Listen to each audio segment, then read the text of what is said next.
നമസ്കാരം. പ്രൈം ഡിബേറ്റിലേക്ക് സ്വാഗതം. കമ്പ്യൂട്ടറുകൾ തല്ലിത്തകർത്ത പഴയ കാലത്തിന് വിട.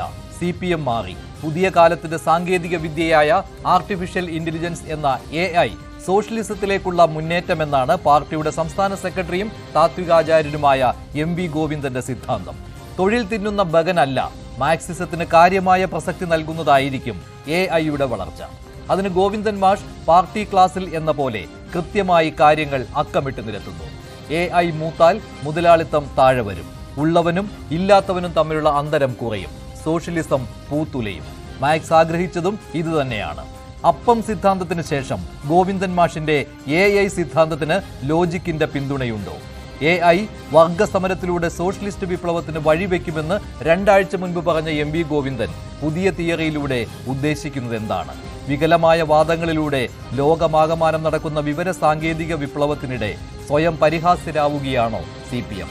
പ്രൈം ഡിബേറ്റ് ചർച്ച ചെയ്യും.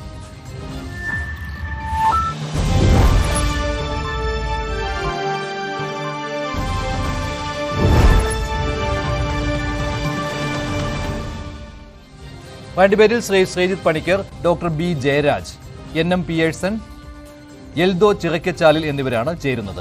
ആദ്യം ഡോക്ടർ B ജയരാജ്, എന്താണ് ഗോവിന്ദൻ മാഷ് ഇതിലൂടെ ഉദ്ദേശിക്കുന്നത്? അദ്ദേഹം പറയുന്നത് അദ്ദേഹം AIക്കെതിരെയായിട്ടല്ല, ആർട്ടിഫിഷ്യൽ ഇന്റലിജൻസിന് എതിരായിട്ടല്ല കാര്യങ്ങൾ പറയുന്നത്, പക്ഷേ അതിൻ്റെ ഗുണങ്ങളെക്കുറിച്ച് തന്നെയാണ്.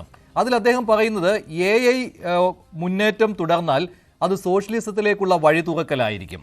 പിന്നെ അത് മാർക്സിസത്തിന് പ്രസക്തി നൽകുന്ന ഒന്നായിരിക്കും AI വളർച്ച എന്നാണ്. മനസ്സിലായില്ല, അത് എന്താണ് അദ്ദേഹം അങ്ങനെ ഉദ്ദേശിക്കുന്നത്? മാർക്സിസം എന്ന് പറയുന്നത് മാർക്സ് തന്നെ പറഞ്ഞിട്ടുണ്ട്, മാറാത്തതായ ഒന്ന് മാത്രമേ ഉള്ളൂ, മാറ്റമാണെന്ന്. അപ്പൊ പുതിയ അവസ്ഥകളിൽ എങ്ങനെയാണ് നമ്മൾ കാര്യങ്ങൾ നോക്കി കാണുന്നതെന്നുള്ള ഒരു ചർച്ചയ്ക്ക് വഴിമരുന്നിടുകയാണ് ശ്രീ MV ഗോവിന്ദ മാസ്റ്റർ ചെയ്തത്, CPMന്റെ സംസ്ഥാന സെക്രട്ടറി ചെയ്തത്.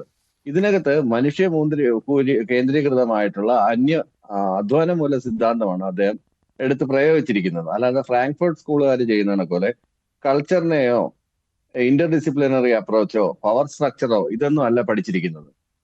അപ്പൊ ഇതിലൂടെ AI വളർന്നു വലുതാവുന്നതിലൂടെ ഉള്ളവനും ഇല്ലാത്തവനും തമ്മിലുള്ള അന്തരം കുറയുമെന്ന് അദ്ദേഹം ഏത് സിദ്ധാന്തത്തിന്റെ അടിസ്ഥാനത്തിലാണ് ഈ പറയുന്നത്? മുതലാളിത്തം താഴെ വരുമെന്നും അതേപോലെ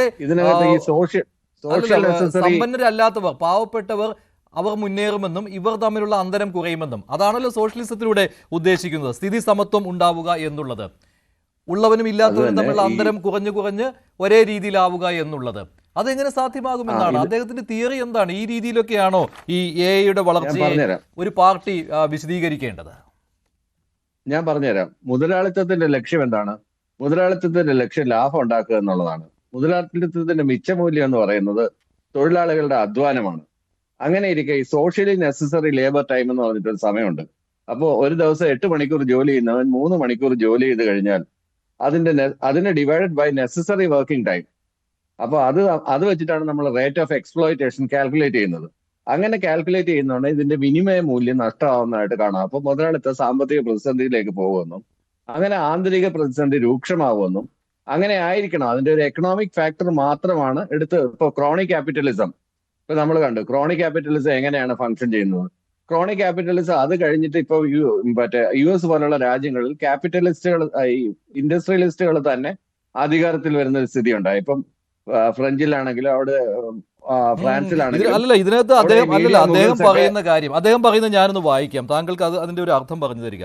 AI എന്നത് മുതലാളിത്തത്തിന്റെ കയ്യിലാണുള്ളത്. ഇത് വിവിധ തലങ്ങളിൽ ഉപയോഗിക്കപ്പെടുന്നതോടെ മനുഷ്യാധ്വാന ശേഷി 60% കുറയും. അപ്പോൾ അധ്വാനിക്കുന്ന വർഗത്തിന് അധ്വാനമില്ലാതാകും. പക്ഷെ അദ്ദേഹം തൊഴിൽ നഷ്ടപ്പെടുന്നു എന്നൊന്നും പറയുന്നില്ല. നേരത്തെ കമ്പ്യൂട്ടറിന്റെ കാര്യത്തിൽ അങ്ങനെയായിരുന്നുവല്ലോ, തൊഴിൽ തിന്നുന്ന ബഗൻ എന്നായിരുന്നുവല്ലോ. പക്ഷെ ഇവിടെ അത് പറയുന്നില്ല. AI ആണ് അധ്വാനിക്കുക. ഇതോടെ കമ്പോളത്തിലെ ക്രയവിക്രയ ശേഷിയിലും 60% കുറവ് വരും. അതായത് കൊടുക്കൽ വാങ്ങൽ വിൽപ്പന കുറയുമെന്നുള്ളതാണല്ലോ. മുതലാളിത്തത്തിന്റെ ഉൽപ്പന്നങ്ങൾ വാങ്ങാൻ ആളില്ലാതാകും. സ്വത്ത് വാങ്ങാൻ ആളില്ലാതാകുമ്പോൾ ഉള്ളവനും ഇല്ലാത്തവനും തമ്മിലുള്ള അന്തരം കൂടുകയല്ല, സമ്പന്നനും അതിസമ്പന്നനും പാവപ്പെട്ടവനും തമ്മിലുള്ള അന്തരം കുറയുകയാണ് ചെയ്യുക. ഇത് മൗലികമായ മാറ്റത്തിന് കാരണമാകും. ഈ സാഹചര്യത്തെയാണ് മാർക്സ് സമ്പത്തിന്റെ വിഭജനം എന്ന് പറയുന്നത്. അതാണ് സോഷ്യലിസ്റ്റ് വിപ്ലവത്തിന്റെ അടിസ്ഥാനവും. അങ്ങനെയാണ് AI വളർച്ച സോഷ്യലിസത്തിലേക്കുള്ള യാത്രയായി തീരുന്നത്. അതായത് മാർക്സിസത്തിന് പ്രസക്തി കൂടുന്ന ഒരു സമയമാണ്. അതൊരു 100 വർഷ കാലയളവാണ് അദ്ദേഹം ഇതിലൂടെ വിഭാവനം ചെയ്യുന്നത്. അതായത് മുതലാളി താഴേക്ക് വരും, മുതലാളിയുടെ സമ്പത്ത് കുറയും, മുതലാളി ഉൽപ്പാദിപ്പിക്കുന്ന ഉൽപ്പന്നങ്ങൾ വാങ്ങാൻ ആളില്ലാതാകും, ഈ തൊഴിലാളി വർഗത്തിൻ്റെ മനുഷ്യാധ്വാന ശേഷി കുറയും. കാരണം അവിടെ AI വരികയാണല്ലോ, AI ആയിരിക്കും ബാക്കി അധ്വാനിക്കുക. പക്ഷേ ഇത് ഈ മാർക്സിൻ ആശയങ്ങളെ വിമർശിക്കുന്ന ആളുകളുണ്ടല്ലോ, അവർ പറയുന്നത് എന്താണ്? ഈ മാർക്സിൻ ആശയങ്ങൾ എന്ന് പറയുമ്പോൾ അത് കൂടുതൽ പൂത്തുലയുന്നത് നാട്ടിൽ ദാരിദ്ര്യം ഉണ്ടാകുമ്പോഴാണെന്നാണ്. ഇത് പോക്കുമ്പോൾ മുതലാളിയുടെ സമ്പത്തും ഇല്ലാതാകുന്നു, തൊഴിലാളിക്കും ഗതിയില്ലാതാകുന്നു. അപ്പോൾ ഇതൊരു ദാരിദ്ര്യത്തിന്റെ അവസ്ഥയിലേക്ക് പോകുന്നു എന്നാണ് ഇദ്ദേഹത്തിന്റെ ഈ സിദ്ധാന്തം വായിച്ചപ്പോൾ എനിക്ക് മനസ്സിലാവുന്നത്. ഉദാഹരണത്തിന് തന്നെ നമ്മൾ ഗ്രേറ്റ് എക്കണോമിക് ഡിപ്രഷന്റെ കേസ് എടുത്താൽ തന്നെ യുദ്ധാനന്തര യൂറോപ്പിൽ സംഭവിച്ചത് എന്താണ്? പ്രൊഡക്ഷൻ കൂടിയപ്പോഴത്തേക്ക് വാങ്ങാൻ ആളില്ലാതാവുകയും അവിടെ ഇടിവുണ്ടാവുകയും ചെയ്തു. അതുകൊണ്ടാണ് നമ്മൾ പറയുന്നത് എപ്പോഴും a cart full of currency is needed to buy a cup of coffee എന്നുള്ളൊരു അവസ്ഥ ഉണ്ടാവുകയും അവിടെ ആദ്യത്തെ എക്കണോമിക് ഡിപ്രഷൻ രേഖപ്പെടുത്തുകയും ചെയ്തത്. അത് ഞാൻ പറഞ്ഞത് മഞ്ജുഷ്, ഇതിന്റെ ഒരു എക്കണോമിക് വശങ്ങളെ കുറിച്ച് മാത്രമാണ്, സാമ്പത്തിക ശാസ്ത്രത്തിനെ കുറിച്ച് മാത്രമാണ് ഗോവിന്ദമാഷ് പറഞ്ഞത്. അതിനെ വിശാലമായ അടിസ്ഥാനത്തിലാണ് നമ്മൾ. ശരി, ആയിക്കോട്ടെ. എന്തായാലും അദ്ദേഹം തള്ളി പറഞ്ഞിട്ടില്ല, കാരണം തള്ളി പറയാൻ പറ്റുകയുമില്ല. ആധുനിക ശാസ്ത്ര സാങ്കേതിക വിദ്യകളെ തള്ളിപ്പറയുവാൻ CPM-ന് കഴിയില്ല. പഴയ പോലെ കമ്പ്യൂട്ടറിനെ തള്ളി പറഞ്ഞ പോലുള്ള ഒരു കാര്യമല്ല ഇത്. പക്ഷെ അദ്ദേഹം ഒരു 2 ആഴ്ച മുമ്പ് പറഞ്ഞ കാര്യം എന്ന് പറയുന്നത് വർഗ സമരത്തിലൂടെ സോഷ്യലിസ്റ്റ് വിപ്ലവം കടന്നു വരുമെന്നാണ്. കമ്പ്യൂട്ടറിനെ ഒന്നും ആരും തള്ളി പറഞ്ഞില്ല. കമ്പ്യൂട്ടർ കൊണ്ട് ആളുകളുടെ ജോലി ഇല്ലാതാവരുത്, അവിടെ നിന്ന് സ്ഥാപനങ്ങളിൽ നിന്ന് ആളുകളെ പിരിച്ചുവിടരുത് എന്ന് പറയുന്നത് കമ്പ്യൂട്ടറിനെ തള്ളി പറയുന്നത് എങ്ങനെയാണ്? തൊഴിൽ തിന്നുന്ന ഭഗൻ എന്നാണ് പറയുന്നത്. ശരിയാണ്, ഒരു തൊഴിലാളി വർഗ പാർട്ടിക്ക് ആ സമയത്ത് അത്തരമുള്ള ഒരു ആശയം വെക്കണമായിരുന്നു, സമരം ചെയ്യണമായിരുന്നു. ശരിയാണ്, തൊഴിലാളി വർഗ പാർട്ടിക്ക് അങ്ങനെ ചെയ്യണമായിരുന്നു. പക്ഷെ പിന്നീട് അത് മണ്ടത്തരമാണെന്ന് പിന്നീട് വന്നു, അത്രേ ഉള്ളൂ. ശരി, ഞാൻ ഒന്ന് ഇടപെടുകയാണ്. ശ്രീ പണിക്കർ, ഞാൻ ഈ വായിച്ച കാര്യമാണ്, താങ്കൾ ആ പ്രസംഗം കേട്ടതുമാണല്ലോ. പക്ഷെ അദ്ദേഹം ഒരു 2 ആഴ്ച മുമ്പ് പറഞ്ഞത് സോഷ്യലിസ്റ്റ് വിപ്ലവം വരും എന്നുള്ളതാണ് ഈ AI-യിലൂടെ. അതിൽ അദ്ദേഹം ഉദ്ദേശിക്കുന്നതെന്ന് പറയുമ്പോൾ ഈ മുതലാളിക്കെതിരെ തൊഴിലാളികളുടെ സമരം, വർഗസമരം വരും എന്നുള്ളതാണല്ലോ, കാരണം തൊഴിൽ നഷ്ടപ്പെടുന്നു എന്നുള്ളതാണ്. പക്ഷെ അതിന് വിഭിന്നമായ ആശയമാണ് അദ്ദേഹം ഇന്നലത്തെ പ്രസംഗത്തിൽ ചെയ്തിരിക്കുന്നത്. ഇത് രണ്ടും നോക്കിയപ്പോൾ ഈ താത്വികമായുള്ള ഒരു അവലോകനമാണല്ലോ ഇത്, മനസ്സിലാക്കാൻ കുറച്ച് പാടുപെടും. പക്ഷെ എനിക്ക് മനസ്സിലായ കാര്യമാണ് ഞാൻ പറഞ്ഞത്. ശ്രീ, താങ്കൾക്ക് എന്താണ് മനസ്സിലായത്? ഇതിനകത്ത് അടിസ്ഥാനപരമായിട്ട് എക്കണോമിക്സ് മാത്രമാണ് പറഞ്ഞത്, സാമ്പത്തിക വിഷയങ്ങൾ മാത്രമാണ് കൈകാര്യം ചെയ്തത്.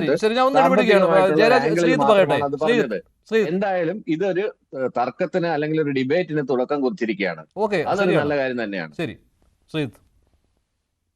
ശ്രീ മഞ്ജുഷ്, AI-യെ കുറിച്ചിട്ടുള്ള ചർച്ചകളിൽ ഏതെങ്കിലും ഒരു സമയത്ത് ഇരിക്കേണ്ടി വരും എന്ന കാര്യത്തിൽ സംശയം ഉണ്ടായിരുന്നില്ല. ഒരു ചർച്ചയിലോ മറ്റോ ഞാൻ അങ്ങനെ ഇരുന്നിട്ടുമുണ്ട്. പക്ഷെ അത് AI-യെ കുറിച്ച് ശ്രീ MV ഗോവിന്ദന്റെ വിലയിരുത്തലിനെ അടിസ്ഥാനമാക്കിയിട്ടുള്ള ഒരു ചർച്ചയിലാകും എന്ന് ഞാൻ സ്വപ്നത്തിൽ പോലും വിചാരിച്ചിരുന്നില്ല. അതെന്റെ ഭാഗത്തുള്ള പിഴയാണ്. കാരണം ഇവിടെ കേരളയിൽ സിൽവർ ലൈൻ വന്നിരുന്ന സമയത്തും സാങ്കേതിക വിദ്യയുടെ ഗുണഗണങ്ങൾ എന്തൊക്കെയാണ് എന്നതുമായി ബന്ധപ്പെട്ട് ശ്രീ MV ഗോവിന്ദൻ ഒരു അപ്പം തിയറി അവതരിപ്പിച്ചിരുന്നത് നമുക്ക് എല്ലാവർക്കും അറിയാവുന്നതാണ്. എങ്ങനെയാണ് കൂറ്റനാട് നിന്ന് ആൾക്കാർ, അപ്പം നിർമ്മാതാക്കളായിട്ടുള്ള ആൾക്കാർ അപ്പവുമായി കേരളയിൽ സിൽവർ ലൈനിൽ കയറി എറണാകുളത്ത് വന്ന് ഞൊടിയിടയിൽ അത് വിറ്റ് ചായയും കുടിച്ചതിന് ശേഷം തിരിച്ചു പോകുന്നത് എന്നതിനെക്കുറിച്ച് അദ്ദേഹം പറഞ്ഞിരുന്നു. അപ്പോൾ അതിലുണ്ടായിരുന്ന ഒരു എലമെന്ററി മിസ്റ്റേക്ക് എന്ന് പറയുന്നത് ഈ നിർദ്ദിഷ്ട കേരളയിൽ സിൽവർ ലൈൻ പദ്ധതിക്ക് കൂറ്റനാട് സ്റ്റോപ്പ് ഇല്ല എന്നുള്ളതാണ്. അപ്പോൾ അവിടെ വരെ അവർ യാത്ര ചെയ്യേണ്ടി വരുന്ന ഒരു സമയത്തിനെ അദ്ദേഹം പരിഗണിച്ചില്ല. അതിനുശേഷമാണ് അദ്ദേഹം മറ്റു കാര്യങ്ങൾ പറഞ്ഞത്. അതേപോലെ തന്നെ ഇവിടെയുള്ള ഏറ്റവും പ്രധാനപ്പെട്ട ഒരു പ്രശ്നം എന്ന് പറയുന്നത് AI ബേസ്ഡ് ആയിട്ടുള്ള ഉൽപ്പന്നങ്ങൾ മാർക്കറ്റിലേക്ക് വരിക എന്ന രീതിയിലല്ല. നമ്മളിങ്ങനെ എല്ലാ ആൾക്കാരുടെയും വാങ്ങൽ ശേഷിയുമായി നേരിട്ട് ബന്ധപ്പെടുന്ന രീതിയിലത്തേക്ക് AI ബേസ്ഡ് ഉൽപ്പന്നങ്ങൾ വരിക എന്നതല്ല. AI എന്ന് പറയുന്നത് ഒരു സാങ്കേതികതയാണ്. അപ്പോൾ നമുക്ക് നിലവിൽ തന്നെ ഉപയോഗിക്കുന്ന പല കാര്യങ്ങളെയും അത് കുറച്ചുകൂടി ഫാസ്റ്റ് പേസ്ഡ് ആക്കുന്നു, ടെക്നോളജി അസിസ്റ്റഡ് ആക്കുന്നു. അപ്പോൾ ഞൊടിയിടയിൽ പല കാര്യങ്ങളും ചെയ്യാനായിട്ടും ഒരുപക്ഷെ ഒരു എക്സ്റ്റേണൽ അസിസ്റ്റൻസ് വേണ്ടുന്ന പല കാര്യങ്ങളെയും അതിൻ്റെ ആവശ്യമില്ലാതെ തന്നെ ഭംഗിയായി ചെയ്യുന്നതിനും ഒക്കെ തന്നെ ഇതൊരു കളമൊരുക്കുന്നു എന്നുള്ളതാണ് അത് ചെയ്യുന്നത്. അപ്പോൾ അങ്ങനെ ചെയ്യുന്ന സമയത്ത് 60% ആൾക്കാർക്ക്, ഒരുപക്ഷെ തൊഴിൽ നഷ്ടപ്പെടുന്ന 60% ആൾക്കാർക്ക് വാങ്ങൽ ശേഷി ഇല്ലാതെയാവും എന്നൊക്കെ പറഞ്ഞു കഴിഞ്ഞാൽ മനുഷ്യന്റെ ബേസിക് എക്സിസ്റ്റൻസിന്റെ ഭാഗമായിട്ടുള്ള 2 സർവൈവൽ സ്കില്ലുകളുണ്ട്. ആ സ്കില്ലുകളെ പൂർണ്ണമായും അണ്ടർമൈൻ ചെയ്തുകൊണ്ടാണ് ശ്രീ MV ഗോവിന്ദൻ ഇവിടെ സംസാരിക്കുന്നത് എന്ന് മാത്രമേ മനസ്സിലാക്കാൻ കഴിയുകയുള്ളൂ. ആ സ്കില്ലുകൾ എന്ന് പറയുന്നത് ഒന്ന് അതിജീവനം എന്ന് പറഞ്ഞാണ്, സർവൈവൽ തന്നെയാണ്. രണ്ടാമത്തേതെന്ന് പറഞ്ഞാൽ അഡാപ്റ്റേഷനാണ്. ഏതെങ്കിലും ഒരു കാര്യത്തിനോട് താതാത്മ്യം പ്രാപിച്ച് അതിനെ സ്വീകരിച്ചിട്ട് അതുമായി ചേർന്ന് പോകുന്നതിനുള്ള മനുഷ്യന്റെ ഒരു ശ്രമം. മനുഷ്യന്റെ എവല്യൂഷൻ നോക്കിക്കഴിഞ്ഞാൽ ഈ രീതിയിലേക്ക് എന്ത് തരത്തിലുള്ള ഒരു ഡിസ്റപ്ഷൻ വന്നാലും ആ ഡിസ്റപ്ഷനെ ഉൾക്കൊള്ളാനായിട്ട് മനുഷ്യൻ ശ്രമിച്ചിട്ടുണ്ട് എന്നുള്ളത് നമുക്കറിയാം. അപ്പോൾ ഇപ്പോൾ തൊഴിൽ തിന്നുന്ന ഭഗൻ എന്ന കമ്പ്യൂട്ടറിനെ വിശേഷിപ്പിച്ചതിനെ പറ്റി നമുക്കറിയാം. അപ്പോൾ കമ്പ്യൂട്ടർ വന്നു കഴിഞ്ഞാൽ അതുകൊണ്ട് എന്തൊക്കെ പ്രശ്നങ്ങളുണ്ടാകും, എന്തൊക്കെ തൊഴിലുകളാണ് ഇവിടെ നഷ്ടപ്പെടുക എന്നൊക്കെ പറഞ്ഞു. നമ്മുടെ നാട്, കേരളമായിക്കോട്ടെ, നമ്മുടെ രാജ്യമായിക്കോട്ടെ, അതിനെതിരെ ഒരു വലിയ വിമുഖതയോടുകൂടി മുഖം തിരിച്ച് നിന്നിരുന്നുവെങ്കിൽ ഏത് ഗതിയാവും നമ്മുടെ രാജ്യത്തിന് ഇന്നും ഉണ്ടാവുക എന്നുള്ളതിനെ പറ്റി അല്ല, അതിനൊരു ആലോചിക്കുക. വിശദീകരണം നൽകുന്നുണ്ടല്ലോ. ഒരു തൊഴിലാളി വർഗ പാർട്ടിയാകുമ്പോൾ തൊഴിലാളികൾക്ക് അന്നുണ്ടായിരുന്ന ആശങ്ക അഡ്രസ്സ് ചെയ്യാതിരിക്കാൻ പറ്റുകയില്ല. അങ്ങനെയാണെങ്കിൽ ഒരു തൊഴിലാളി വർഗ പാർട്ടിയാണെന്ന് പറയുവാൻ പറ്റില്ല. അതുകൊണ്ടാണ് അന്ന് അങ്ങനെ അഡ്രസ്സ് ചെയ്യേണ്ടി വന്നത്. പിന്നീട് വന്ന കാര്യങ്ങൾ പിന്നീട് അതൊരു മണ്ടത്തരമാണ് എങ്കിൽ പക്ഷേ ആ സമയത്തെ സാഹചര്യം വെച്ച് നോക്കി ചെയ്തതാണെന്നാണ്. പക്ഷേ ഇവിടെ എടുത്തു പറയേണ്ട കാര്യം എയെ ഒരിക്കലും തള്ളി പറഞ്ഞിട്ടില്ല കേട്ടോ. ആധുനിക ശാസ്ത്ര സാങ്കേതിക വിദ്യകളെ ഇപ്പോൾ അങ്ങനെ തള്ളി പറയാറില്ല CPM. അതൊരു കാലത്തിന്റെ മാറ്റം അനുസരിച്ച് തന്നെയാണ്. ഇവിടെയും തൊഴിലാളി വർഗ പ്രസ്ഥാനമായിട്ടുകൂടി തൊഴിൽ അധ്വാനശേഷി നഷ്ടപ്പെടുന്നുണ്ട് എന്ന കാര്യം സമ്മതിച്ചിട്ടുണ്ട്. എന്നിട്ടും ആ ഒരു കാര്യം ചെയ്തിട്ടില്ല. എയ്ക്കെതിരെ സംസാരിച്ചിട്ടില്ല MP ഗോവിന്ദൻ. പക്ഷേ ആ സിദ്ധാന്തത്തിൽ ചില കുഴപ്പങ്ങൾ ഉണ്ടല്ലോ എന്തായാലും. കാരണം ഇത് സോഷ്യലിസം കൊണ്ടുവരുമെന്നും മാർക്സിസത്തിന്റെ പ്രസക്തി കൂടുമെന്നും അത് എത്ര ആലോചിച്ചിട്ടും പിടികിട്ടാത്ത ഒരു കാര്യമായി മാറുകയാണ്. അല്ല, ഇവിടെ നോക്കൂ, ഇതിൽ വലിയൊരു പ്രശ്നമുണ്ട്. അദ്ദേഹം പറയുന്ന പല കാര്യങ്ങളിലും പ്രശ്നമുണ്ട്. ഇപ്പോൾ കമ്പ്യൂട്ടറൈസേഷനായിട്ട് ബന്ധപ്പെട്ടിട്ടാണെങ്കിലും ഒരു തൊഴിലാളി വർഗ പ്രസ്ഥാനം അങ്ങനെ നിലകൊള്ളുക എന്ന് പറയുമ്പോൾ അവരുടെ ഒരു ദീർഘവീക്ഷണം ഇല്ലായ്മ അതിൻ്റെ പിന്നിൽ ഒരു വലിയ ഫാക്ടറായിരുന്നു. അതായത് എന്ത് തരത്തിലുള്ള ട്രാൻസ്ഫർമേഷനാണ് ഇനി തൊഴിൽ മേഖലയിൽ ഉണ്ടാകാൻ പോകുന്നത് എന്നതിനെപ്പറ്റി അവർ തീരെ അവെയർ ആയിരുന്നില്ല. ഒരുപക്ഷെ അത് തിരിച്ചറിഞ്ഞതുകൊണ്ട് ഇവിടെ പിന്നീടുണ്ടായിരുന്ന പല മാറ്റങ്ങളെയും അവർ ഈ രീതിയിലത്തേക്ക് എതിർത്തില്ല എന്നുള്ളത് നമുക്കറിയാം. ഇപ്പോൾ ട്രാക്ടർ അല്ലെങ്കിൽ കൊയ്ത്ത് മെതി യന്ത്രങ്ങളൊക്കെ വരുന്ന സമയത്ത് ഉണ്ടായിരുന്ന എതിർപ്പിനെ പറ്റി നമുക്കറിയാം. പക്ഷെ അതല്ലാതെ പിന്നീടുണ്ടായിരുന്ന പല കാര്യങ്ങളെയും അവർ അതേപോലെ തന്നെ എതിർത്തില്ല എന്നതിൻ്റെ അർത്ഥം തന്നെ ഇത് നമ്മളുമായി കോഎക്സിസ്റ്റ് ചെയ്യേണ്ടി വരുന്ന ഒരു ടെക്നോളജിയാണ് എന്നുള്ള ഒരു തിരിച്ചറിവായിരിക്കാം. ഇപ്പോൾ ഉദാഹരണത്തിന് കമ്പ്യൂട്ടറൈസേഷൻ വന്നതിന് ശേഷം എന്തൊക്കെ തരത്തിലുള്ള മാറ്റങ്ങളാണ് ഇവിടെ ഉണ്ടായത്?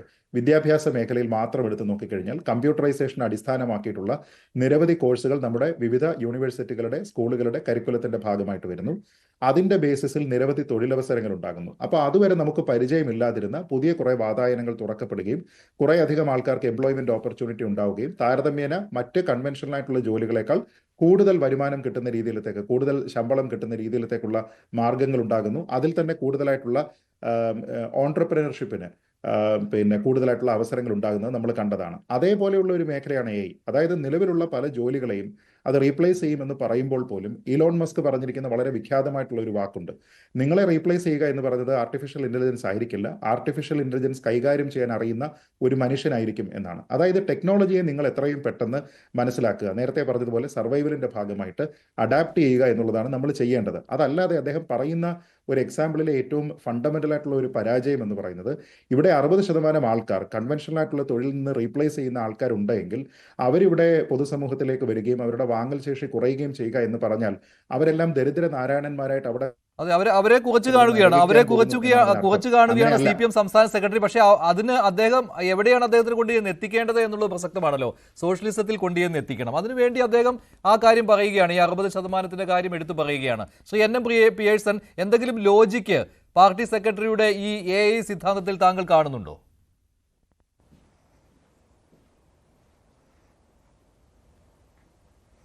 ശ്രീ NM പിയേഴ്സൺ, കേൾക്കാമോ? പാർട്ടി സെക്രട്ടറിയുടെ ഈ AI സിദ്ധാന്തമുണ്ടല്ലോ, അതിൽ എന്തെങ്കിലും ലോജിക്ക് താങ്കൾ കാണുന്നുണ്ടോ? അല്ല, ഇന്ന് വൈകുന്നേരം എറണാകുളത്തെ പല സഹാക്കളും സംസാരിച്ചത് MP ഗോവിന്ദൻ മാസ്റ്റർക്ക് പ്രസംഗിക്കുന്നതിന് മുമ്പ് പാർട്ടി കൃത്യമായിട്ട് എന്ത് പ്രസംഗിക്കണം എന്ന് എഴുതി കൊടുക്കണം എന്നാണ് സഹാക്കൾ പറഞ്ഞത്. അല്ല, അദ്ദേഹം പാർട്ടിയുടെ താത്വിക ആചാര്യനല്ലേ ശ്രീ NM പിയേഴ്സൺ? താത്വിക ആചാര്യന് മറ്റു സഹാക്കളാണോ ക്ലാസ് എടുക്കേണ്ടത്? അല്ല, പാർട്ടി സഹാക്കളുടെ അഭിപ്രായം പറയാണ്ടിരിക്കല്ലേ നമ്മൾ ചർച്ചയിൽ പങ്കെടുക്കുമ്പോൾ അവർ പറയണ്ടേ? അങ്ങനെ ആണ് പൊതുവെ പറഞ്ഞതെന്ന് പറഞ്ഞാൽ പാർട്ടിയെ പരിഹാസ്യമാക്കുന്ന തരത്തിലുള്ള ചില തിയറികൾ, അപ്പം തിയറി, അതേപോലത്തെയാണ് AI തിയറി. ഈ തിയറികളെല്ലാവരും മൗലിക സ്വഭാവമുള്ളതാണ് എന്ന് വേണമെങ്കിൽ നമുക്ക് അംഗീകരിക്കാം. മറ്റാളുകൾ പറയാത്ത കാര്യം അദ്ദേഹം പറയുന്നു എന്നുള്ളതാണ്. പക്ഷെ പ്രശ്നം എന്താണെന്ന് വെച്ചാൽ നമ്മൾ ആർട്ടിഫിഷ്യൽ ഇന്റലിജൻസ് അല്ലെങ്കിൽ നിർമ്മിത ബുദ്ധിയെ സമീപിക്കുന്ന സമയത്ത് Oxford university 2013 future of employment എന്നതിനെ കുറിച്ച് വളരെ വലിയൊരു പഠനം നടത്തിയിരുന്നു. ആ പഠനത്തിൽ അവർക്ക് വ്യക്തമാക്കാൻ കഴിഞ്ഞ കാര്യം ഇതാണ്: 2030 ആവുമ്പോൾ, ഇന്നിപ്പോ 2025 5 കൊല്ലം കഴിയുമ്പോൾ ലോകത്ത് നിന്ന് നിലവിലുള്ള ജോലിയുടെ 46% ഉണ്ടാവില്ല എന്നാണ് പറയുന്നത്. അപ്പോൾ ലോകത്ത് നിലവിലുള്ള തൊഴിലിന്റെ 46% ഇല്ലാതെ വന്നാൽ ലോകം ഒരു തൊഴിൽ പ്രതിസന്ധിയെ അഭിമുഖീകരിക്കും എന്നുള്ള കാര്യത്തിൽ തർക്കമില്ല. നമ്മൾ വ്യവസായ വിപ്ലവം ഉണ്ടായ സമയത്താണ് ആദ്യമായിട്ട് ലുഡിസം എന്ന് പറയുന്നതായിട്ടുള്ള ഒരു പ്രതിഭാസം ഇംഗ്ലണ്ടിൽ ഉണ്ടായത്. ലുഡിസത്തിന്റെ പ്രധാനപ്പെട്ട ലക്ഷ്യം എന്ന് പറയുന്നത് അന്ന് സ്ഥാപിക്കപ്പെട്ട വ്യവസായ മേഖലയിൽ സ്ഥാപിക്കപ്പെട്ട വ്യവസായ ഉപകരണങ്ങൾ തല്ലിപ്പൊളിക്കുക എന്നുള്ളതായിരുന്നു. തൊഴിലാളികൾ അവരുടെ പണി നഷ്ടപ്പെട്ടു, ജീവൻ നഷ്ടപ്പെട്ടു.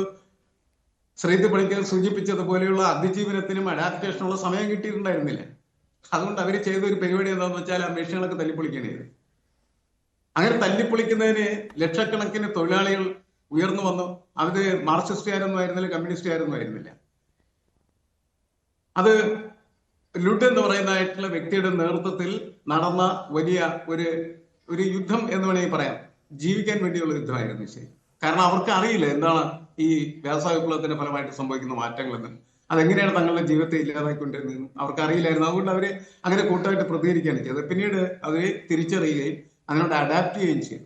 അങ്ങനെയാണ് നമ്മളെ ലോകം മുന്നോട്ട് പോകുന്നത്.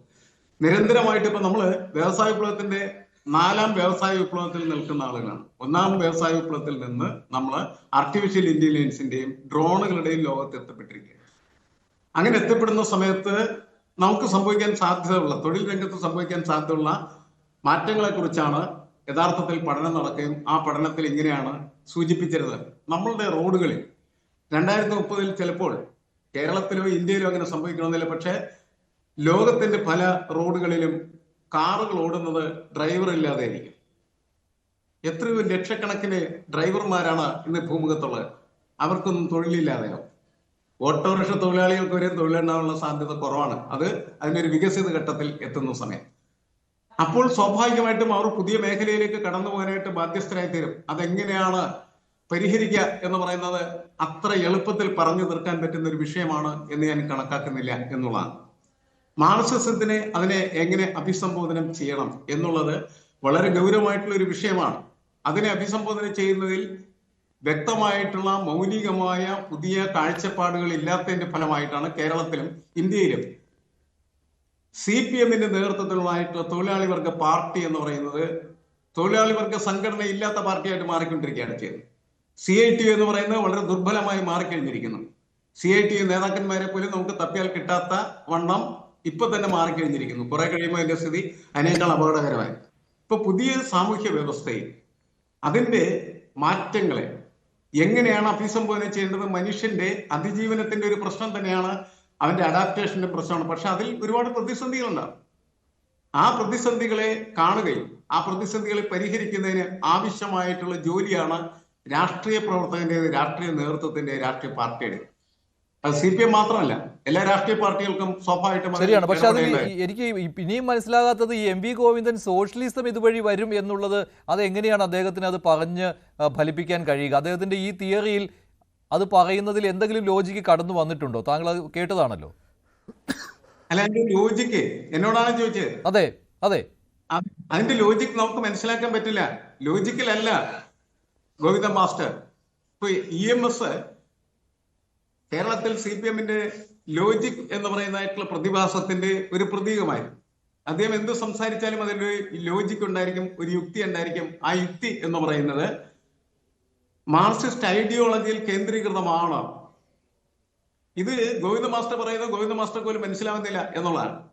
സാധാരണക്കാരായിട്ടുള്ള മനുഷ്യരോട് സംവദിക്കുന്ന സമയത്ത് അപ്പൊ പാർട്ടിയുടെ സഹാക്കൾ യഥാർത്ഥത്തിൽ ഇപ്പോൾ ചെയ്തുകൊണ്ടിരിക്കുന്ന കാര്യം എന്താണെന്ന് വെച്ചാൽ അവരാരും അതിനെക്കുറിച്ചൊന്നും സംസാരിക്കുന്നില്ല. അവര് കരുതുന്നത് അദ്ദേഹത്തിന് ഇഷ്ടമുള്ളതൊക്കെ പറഞ്ഞിട്ടൊക്കെ പൊയ്ക്കൊള്ളട്ടെ എന്നുള്ളതാണ്. അദ്ദേഹം പാർട്ടിയുടെ സംസ്ഥാന സെക്രട്ടറി അല്ലേ? അദ്ദേഹം പാർട്ടിയുടെ സംസ്ഥാന സെക്രട്ടറി അല്ലേ? അതെ, പാർട്ടി സംസ്ഥാന സെക്രട്ടറി പറയുന്നത് അങ്ങനെ തന്നെ വിഴുങ്ങലാണ് എല്ലാ മനുഷ്യരുടെയും ജോലി.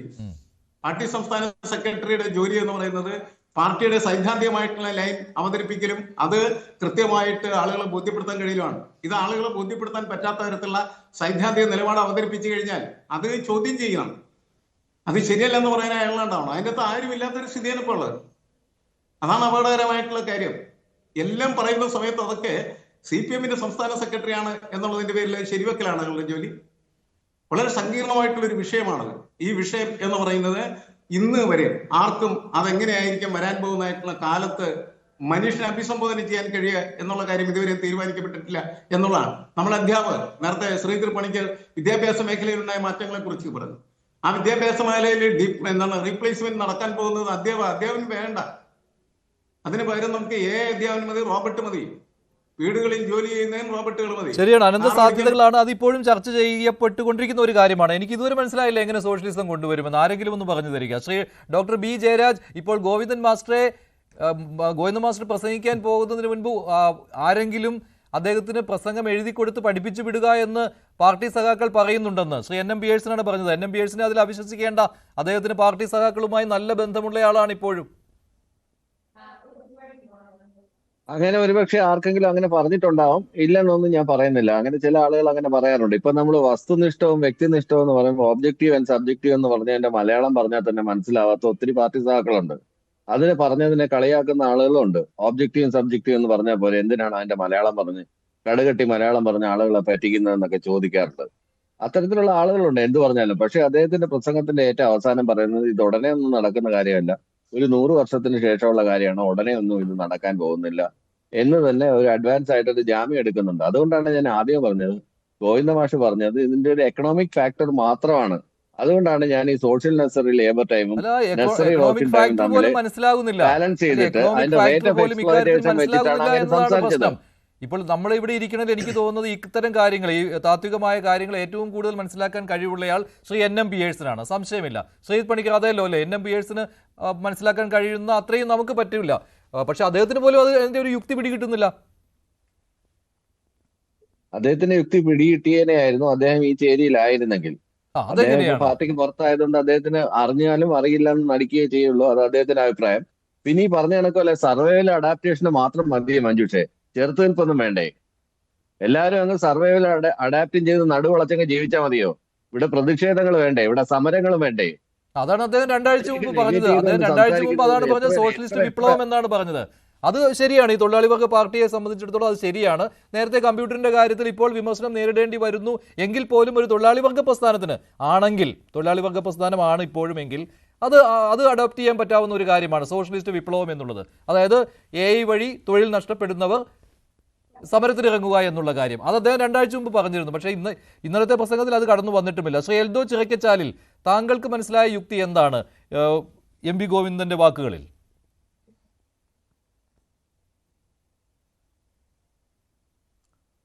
നോക്കൂ, ഈ കമ്മ്യൂണിസ്റ്റ് പാർട്ടി എന്നും അവരുടെ ഒരു പ്രത്യേകത ഞാൻ കണ്ടിട്ടുള്ളത്, അവർ എന്നും വളരെ വൈകിയാണ് അവർക്ക് തിരിച്ചറിവുകൾ ഉണ്ടാവുക. ഇക്കാര്യത്തിലും ഞാൻ അത് തന്നെയാണ് വിശ്വസിക്കുന്നത്. കാരണം ട്രാക്ടറിനെതിരെ അവർ പറഞ്ഞു ഇവിടെ തൊഴിൽ നഷ്ടപ്പെടും, ഇവിടെ കമ്പ്യൂട്ടർ വന്നപ്പോൾ അവർ പറഞ്ഞു ഇവിടെ തൊഴിൽ നഷ്ടപ്പെടും. പക്ഷേ ഈ ഒരു കാര്യത്തിൽ അവർ വളരെ വ്യത്യസ്തമായിട്ടുള്ളൊരു സമീപനമാണ് ശ്രീ ഗോവിന്ദൻ മാഷിൻ്റെ ആ ഒരു സംസാരത്തിൽ നമ്മൾക്ക് കേൾക്കാനിടയായത്. അദ്ദേഹം പറയുന്നു ഇവിടെ ഈ AI വരുന്നതോടുകൂടി 60% ഒരു തൊഴിൽ നഷ്ടം ഇവിടെ ഉണ്ടാകാം. അതുകൊണ്ട് തന്നെ ആളുകളുടെ ക്രയശേഷി, വാങ്ങാനുള്ള ആളുകളുടെ ഒരു രീതി, അതിൽ വലിയ മാറ്റങ്ങളുണ്ടാകാം. അതോടുകൂടി മുതലാളിത്തം തകരും. ഈ സാധനങ്ങൾ വാങ്ങാതെ മുതലാളിത്തം തകരുകയും ഒരു സാമ്പത്തിക അന്തരം എല്ലാം മാറുകയും ചെയ്യും എന്ന് പറഞ്ഞ് അദ്ദേഹം അതിൽ സന്തോഷിക്കുന്ന ഒരു സമീപനമാണ് ഞാൻ കണ്ടത്. എന്നും തൊഴിൽ നഷ്ടത്തെക്കുറിച്ച് ഭയങ്കരയേറെ ആശങ്കപ്പെട്ടിരുന്ന ഒരു തൊഴിലാളി പാർട്ടി സോഷ്യലിസം ഇവിടെ കടന്നു വരുന്നതിന് വേണ്ടി ഇവിടെ തൊഴിലുകൾ ഇല്ലാതായിക്കോട്ടെ എന്നുള്ള രീതിയിലൊരു സമീപനം, അതാണ് അദ്ദേഹത്തിൻ്റെ പ്രസംഗം സൂക്ഷിച്ചു കേട്ടാൽ നമുക്ക് എല്ലാവർക്കും മനസ്സിലാകാം. പക്ഷെ നമ്മളിവിടെ കാണേണ്ട ഒരു വസ്തുതയുണ്ട്. ഈ AI എന്ന് പറഞ്ഞ ഒരു യാഥാർത്ഥ്യമാണ് ഇപ്പോൾ.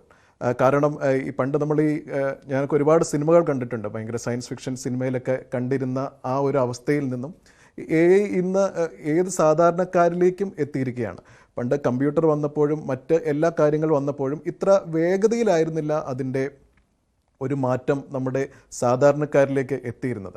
പക്ഷേ അതിനെ മറിച്ച് നിങ്ങളൊന്ന് ആലോചിച്ച് നോക്കൂ, കഴിഞ്ഞ 2 ആഴ്ച ലോകം മുഴുവൻ ചർച്ച ചെയ്യുന്നത് AI ബന്ധപ്പെട്ടിട്ടുള്ള കാര്യങ്ങളാണ്. അമേരിക്കൻ പ്രസിഡന്റ് ട്രംപ് ഇവിടെ സത്യപ്രതിജ്ഞ ചെയ്ത അന്ന് മുതൽ കഴിഞ്ഞ ദിവസം അമേരിക്കൻ സ്റ്റോക്ക് മാർക്കറ്റിലുണ്ടായ വലിയ ഒരു നഷ്ടം അവർക്കുണ്ടായതെല്ലാം AI ബന്ധപ്പെട്ടാണ് ഈ ലോകം അതിൻ്റെ ചർച്ചകളിലേക്ക് കഴിഞ്ഞ 2 ആഴ്ചയായിട്ട് മാറുന്നത്. അപ്പോൾ തീർച്ചയായും ഈ ഗവൺമെൻറ്റിൻ്റെ ഭാഗമായിട്ടുള്ള ഒരു പാർട്ടിയെ നയിക്കുന്ന ആളാണ് ശ്രീ ഗോവിന്ദൻ മാഷ്. അപ്പോൾ അദ്ദേഹം ചർച്ച ചെയ്യേണ്ടത് ഇതൊന്നുമല്ല. ഇപ്പോൾ കുറച്ച് മുമ്പ് പറഞ്ഞിട്ടുള്ള ബി ജയരാജ് അദ്ദേഹം പറയുകയുണ്ടായി, നമ്മൾ പ്രതിഷേധിക്കണ്ടേ, നമ്മളിവിടെ കാര്യങ്ങളിലേക്ക് കടക്കണ്ടേ, നമ്മൾ എന്താണ് പ്രതിഷേധിക്കേണ്ടത്? നമ്മളിവിടെ ഈ AI നല്ല വശങ്ങൾ കാണാതിരിക്കാൻ പറ്റില്ല. ഒരു യാഥാർത്ഥ്യത്തെ ഉൾക്കൊണ്ട് AI ഇവിടെ വരും. നമ്മൾ ആര് അതിനെ എതിർത്താലും AI ഇവിടെ വരും. പക്ഷേ ഇത് ഏതെങ്കിലും രീതിയിൽ നമ്മളുടെ സമൂഹത്തിന് ഒരു ബുദ്ധിമുട്ടുണ്ടാക്കുന്നുണ്ടെങ്കിൽ, നമ്മൾ ചൂഷണം ചെയ്യപ്പെടുന്നുണ്ടെങ്കിൽ, സാധാരണക്കാർ ചൂഷണം ചെയ്യപ്പെടുന്നുണ്ടെങ്കിൽ, നമ്മൾ കുറേ മാറ്റങ്ങൾ നമ്മുടെ ഗവൺമെൻറ്റിൻ്റെ ഭാഗത്തു നിന്നുണ്ടാക്കാം. അത് IT നയവുമായി ബന്ധപ്പെട്ടുണ്ടാക്കാം, തൊഴിൽ നിയമങ്ങളിലുണ്ടാക്കാം. കാരണം നമ്മൾ അടുത്ത കുറച്ച് വർഷങ്ങൾ, മേ ബി അടുത്ത 1-2 വർഷത്തിനുള്ളിലാണ് നമുക്കിത് എത്രമാത്രമാണ് നമ്മുടെ തൊഴിൽ മേഖലയിൽ മാറ്റങ്ങൾ ഉണ്ടാക്കുക എന്ന് നമുക്ക് മനസ്സിലാകുകയുള്ളൂ. ഞാൻ വിശ്വസിക്കുന്നത് ഇതിൽ തൊഴിൽ കുറയ്ക്കുക എന്നതിനപ്പുറം തൊഴിൽ ചില മാറ്റങ്ങളാണ് ഉണ്ടാകാൻ പോയി. ഇപ്പോൾ നമ്മൾ സ്വിഗ്ഗി വന്നപ്പോഴും അല്ലെങ്കിൽ നമ്മൾ സൊമാറ്റോയിലൊക്കെ ഓർഡർ ചെയ്യുന്ന ആളുകളായിരിക്കും കമ്മ്യൂണിസ്റ്റുകാരായാലും നമ്മളായാലും ഏതൊരു ആളുകളായാലും. അപ്പോൾ ഇതിവിടെ എത്രയേറെ തൊഴിലവസരങ്ങൾ സൃഷ്ടിച്ചു. എനിക്കിന്ന് രാവിലെ തൊഴിലില്ലെങ്കിൽ നാളെ രാവിലെ ഇതുമായി ബന്ധപ്പെട്ട് ഒരു യൂബർ അല്ലെങ്കിൽ ഒരു സൊമാറ്റോ അതിൽ രജിസ്റ്റർ ചെയ്താൽ എനിക്ക് ഒരു 100, 200, 300, 500 രൂപ വേതനം ഉണ്ടാക്കാനുള്ള ഒരു സാഹചര്യം ആർക്കും ഇവിടെ ഉണ്ടായിട്ടുണ്ട്. അതൊരു പോസിറ്റീവ് സൈഡായിരുന്നു. സൈഡ് കാണുന്നുമുണ്ട് കേട്ടോ. അത് അല്ല, ആ പോസിറ്റീവ് സൈഡ് CPM സംസ്ഥാന സെക്രട്ടറി കാണുന്നുമുണ്ട്. അതുകൊണ്ടാണല്ലോ അദ്ദേഹം AI തള്ളി പറയാത്തത്. ഇപ്പോൾ കമ്പ്യൂട്ടർ വന്ന സമയത്ത് അതൊരു തൊഴിലുകളിലെ മാറ്റമാണല്ലോ സംഭവിച്ചത്. അന്ന് പക്ഷേ അത് മനസ്സിലാക്കുവാൻ CPM-ന് കഴിഞ്ഞില്ല. അതുകൊണ്ടാണ് തൊഴിൽ തിന്നുന്ന ബഗൻ എന്ന് CPM പറഞ്ഞത്. പക്ഷേ ഇപ്പോൾ ഈ AIയുടെ കാര്യത്തിൽ അങ്ങനെ സംസാരിക്കുന്നില്ല എന്നത് അത് നമുക്ക് എടുത്തു പറയേണ്ട ഒരു കാര്യം തന്നെയാണ്. പക്ഷേ അതിനെ കൂട്ടിമുട്ടിക്കുന്നത് സോഷ്യലിസത്തിലേക്കും മാർക്സിസത്തിലേക്കുമാണ് എന്നുള്ള കാര്യമാണ് ഈ മനസ്സിലാകാതെ പോകുന്നത്. അത് അദ്ദേഹം മനഃപൂർവ്വം ആ രീതിയിൽ സംസാരിച്ചതാണെങ്കിൽ ഓക്കെ. കാരണം അത് ഈ പാർട്ടിയുടെ പ്രസക്തി നിലനിർത്തിക്കൊണ്ട് പോകുന്നതിന് വേണ്ടിയാണല്ലോ, പാർട്ടിയുടെയും പ്രസ്ഥാനത്തിൻ്റെയും പ്രസക്തി വളർത്തിക്കൊണ്ട് പോവുക എന്നുള്ളത് കൊണ്ട്. ശ്രീ NM പിയേഴ്സിന് ഇവിടെ ഡോക്ടർ B ജയരാജ് സൂചിപ്പിച്ചത് താങ്കളത് മനസ്സിലായിട്ടും മനസ്സിലാകാത്തതുപോലെ ഇരിക്കുന്നതാണെന്നാണ്.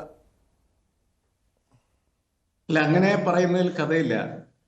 കാരണം എന്താണെന്ന് വെച്ചാല് വളരെ സുതാര്യമായിട്ട് ഇത്തരം കാര്യങ്ങൾ ആളുകളോട് സംസാരിക്കേണ്ടത് ഒരു ആവശ്യമാണ്. വളരെ ഒരു ട്രാൻസിഷൻ പീരീഡിലാണ് രാഷ്ട്രീയ പ്രസ്ഥാനങ്ങൾ, പ്രത്യേകിച്ച് CPM. ഇപ്പൊ CPM-നെ സംബന്ധിച്ചിടത്തോളം അതിന്റെ രാഷ്ട്രീയത്തെ എങ്ങനെയാണ് മുന്നോട്ട് കൊണ്ടുപോകേണ്ടത് എന്ന് വളരെ ഗൗരവമായിട്ട് ചിന്തിക്കേണ്ടതാണ്. സൈദ്ധാന്തികമായ ഒരു ചർച്ചയും യഥാർത്ഥത്തിൽ നടത്താനായിട്ട് ശേഷിയില്ലാത്ത തരത്തിൽ പാർട്ടിയുടെ സ്വരൂപം ദുർബലപ്പെട്ടിരിക്കുന്നു എന്നുള്ള കാര്യത്തിൽ തർക്കമില്ല. അത് മാറണമെങ്കിൽ പ്രത്യയശാസ്ത്രത്തിലേക്ക് അടുക്കാനായിട്ട് കഴിയണം. അത് അടുക്കാൻ കഴിയണമെങ്കിൽ അതിന് ബലവത്തായിട്ടുള്ള രീതിയിൽ അണികളെ പ്രാപ്തമാക്കേണ്ടത് ആവശ്യമാണ്. ജയരാജയോട് സംസാരിച്ച കാര്യങ്ങളെല്ലാം തന്നെ ഇത് മുഴുവനും എക്കണോമിക് പോളിസിയുമായിട്ട് ബന്ധപ്പെട്ടാണ്. അല്ലെങ്കിൽ മനുഷ്യൻ ഇന്ന് ജീവിക്കുന്നത് ഈ സാമ്പത്തികമായ കാര്യങ്ങളുടെ അടിത്തറയിൽ മാത്രമല്ല. നമുക്ക് വർഗസമരത്തെക്കുറിച്ച് അല്ലെങ്കിൽ ക്ലാസ് സ്ട്രഗിളിനെ കുറിച്ച് സംസാരിക്കാൻ പറ്റാത്തത് തന്നെ അതുകൊണ്ട് തന്നെയാണ് ശരിക്കും പറഞ്ഞത്. അതായത് എങ്ങനെയാണ് ഈ ക്ലാസ് സ്ട്രഗിള് നമ്മളുടെ ഇൻഫർമേഷൻ ഏജിൽ മുന്നോട്ട് കൊണ്ടുപോകാൻ കഴിയുക എന്നതിനെ കുറിച്ച് ഗൗരവമായിട്ട് ചർച്ച ചെയ്യുന്നതിനിടയിൽ വന്ന ഒരു പരാമർശമായിരുന്നു ഇതെങ്കിൽ നമുക്ക് ആ രീതിയിൽ കണക്കാക്കാമായിരുന്നു. ഇതങ്ങനെയല്ല. ആർട്ടിഫിഷ്യൽ ഇന്റലിജൻസ് വന്ന് മുഴുവൻ മനുഷ്യരും വിഴുങ്ങിക്കൊണ്ടിരിക്കുകയാണ് ചെയ്യുന്നത്. പാർട്ടി പ്രവർത്തനത്തിൽ പോലും ഒരുപക്ഷെ ഈ ആർട്ടിഫിഷ്യൽ ഇന്റലിജൻസ് കടന്നു വന്നേക്കാം. പഴയ കാലത്ത് നടത്തിയിരുന്നതായിട്ടുള്ള രാഷ്ട്രീയ പ്രവർത്തനം നടത്താനായിട്ട് രാഷ്ട്രീയ പാർട്ടികൾക്ക് പോലും കഴിയാത്ത തരത്തിലേക്ക് അത് മാറാനുള്ള സാധ്യത വളരെ കൂടുതലാണ്. എല്ലാ മേഖലകളുമുണ്ട്. ഞാൻ നേരത്തെ അധ്യാപകന്റെ കാര്യം പറഞ്ഞു. അധ്യാപകരൊക്കെ വെറുതെ ഫെസിലിറ്റേറ്റേഴ്സായിട്ട് മാറിത്തീരുന്ന സമയത്ത് അവരുടെ പോലും ആവശ്യമില്ലാത്ത തരത്തിൽ റോബോട്ടുകൾ ക്ലാസ് എടുക്കുന്ന കാലം വരാൻ പോവുകയാണ് ചെയ്യുന്നത്.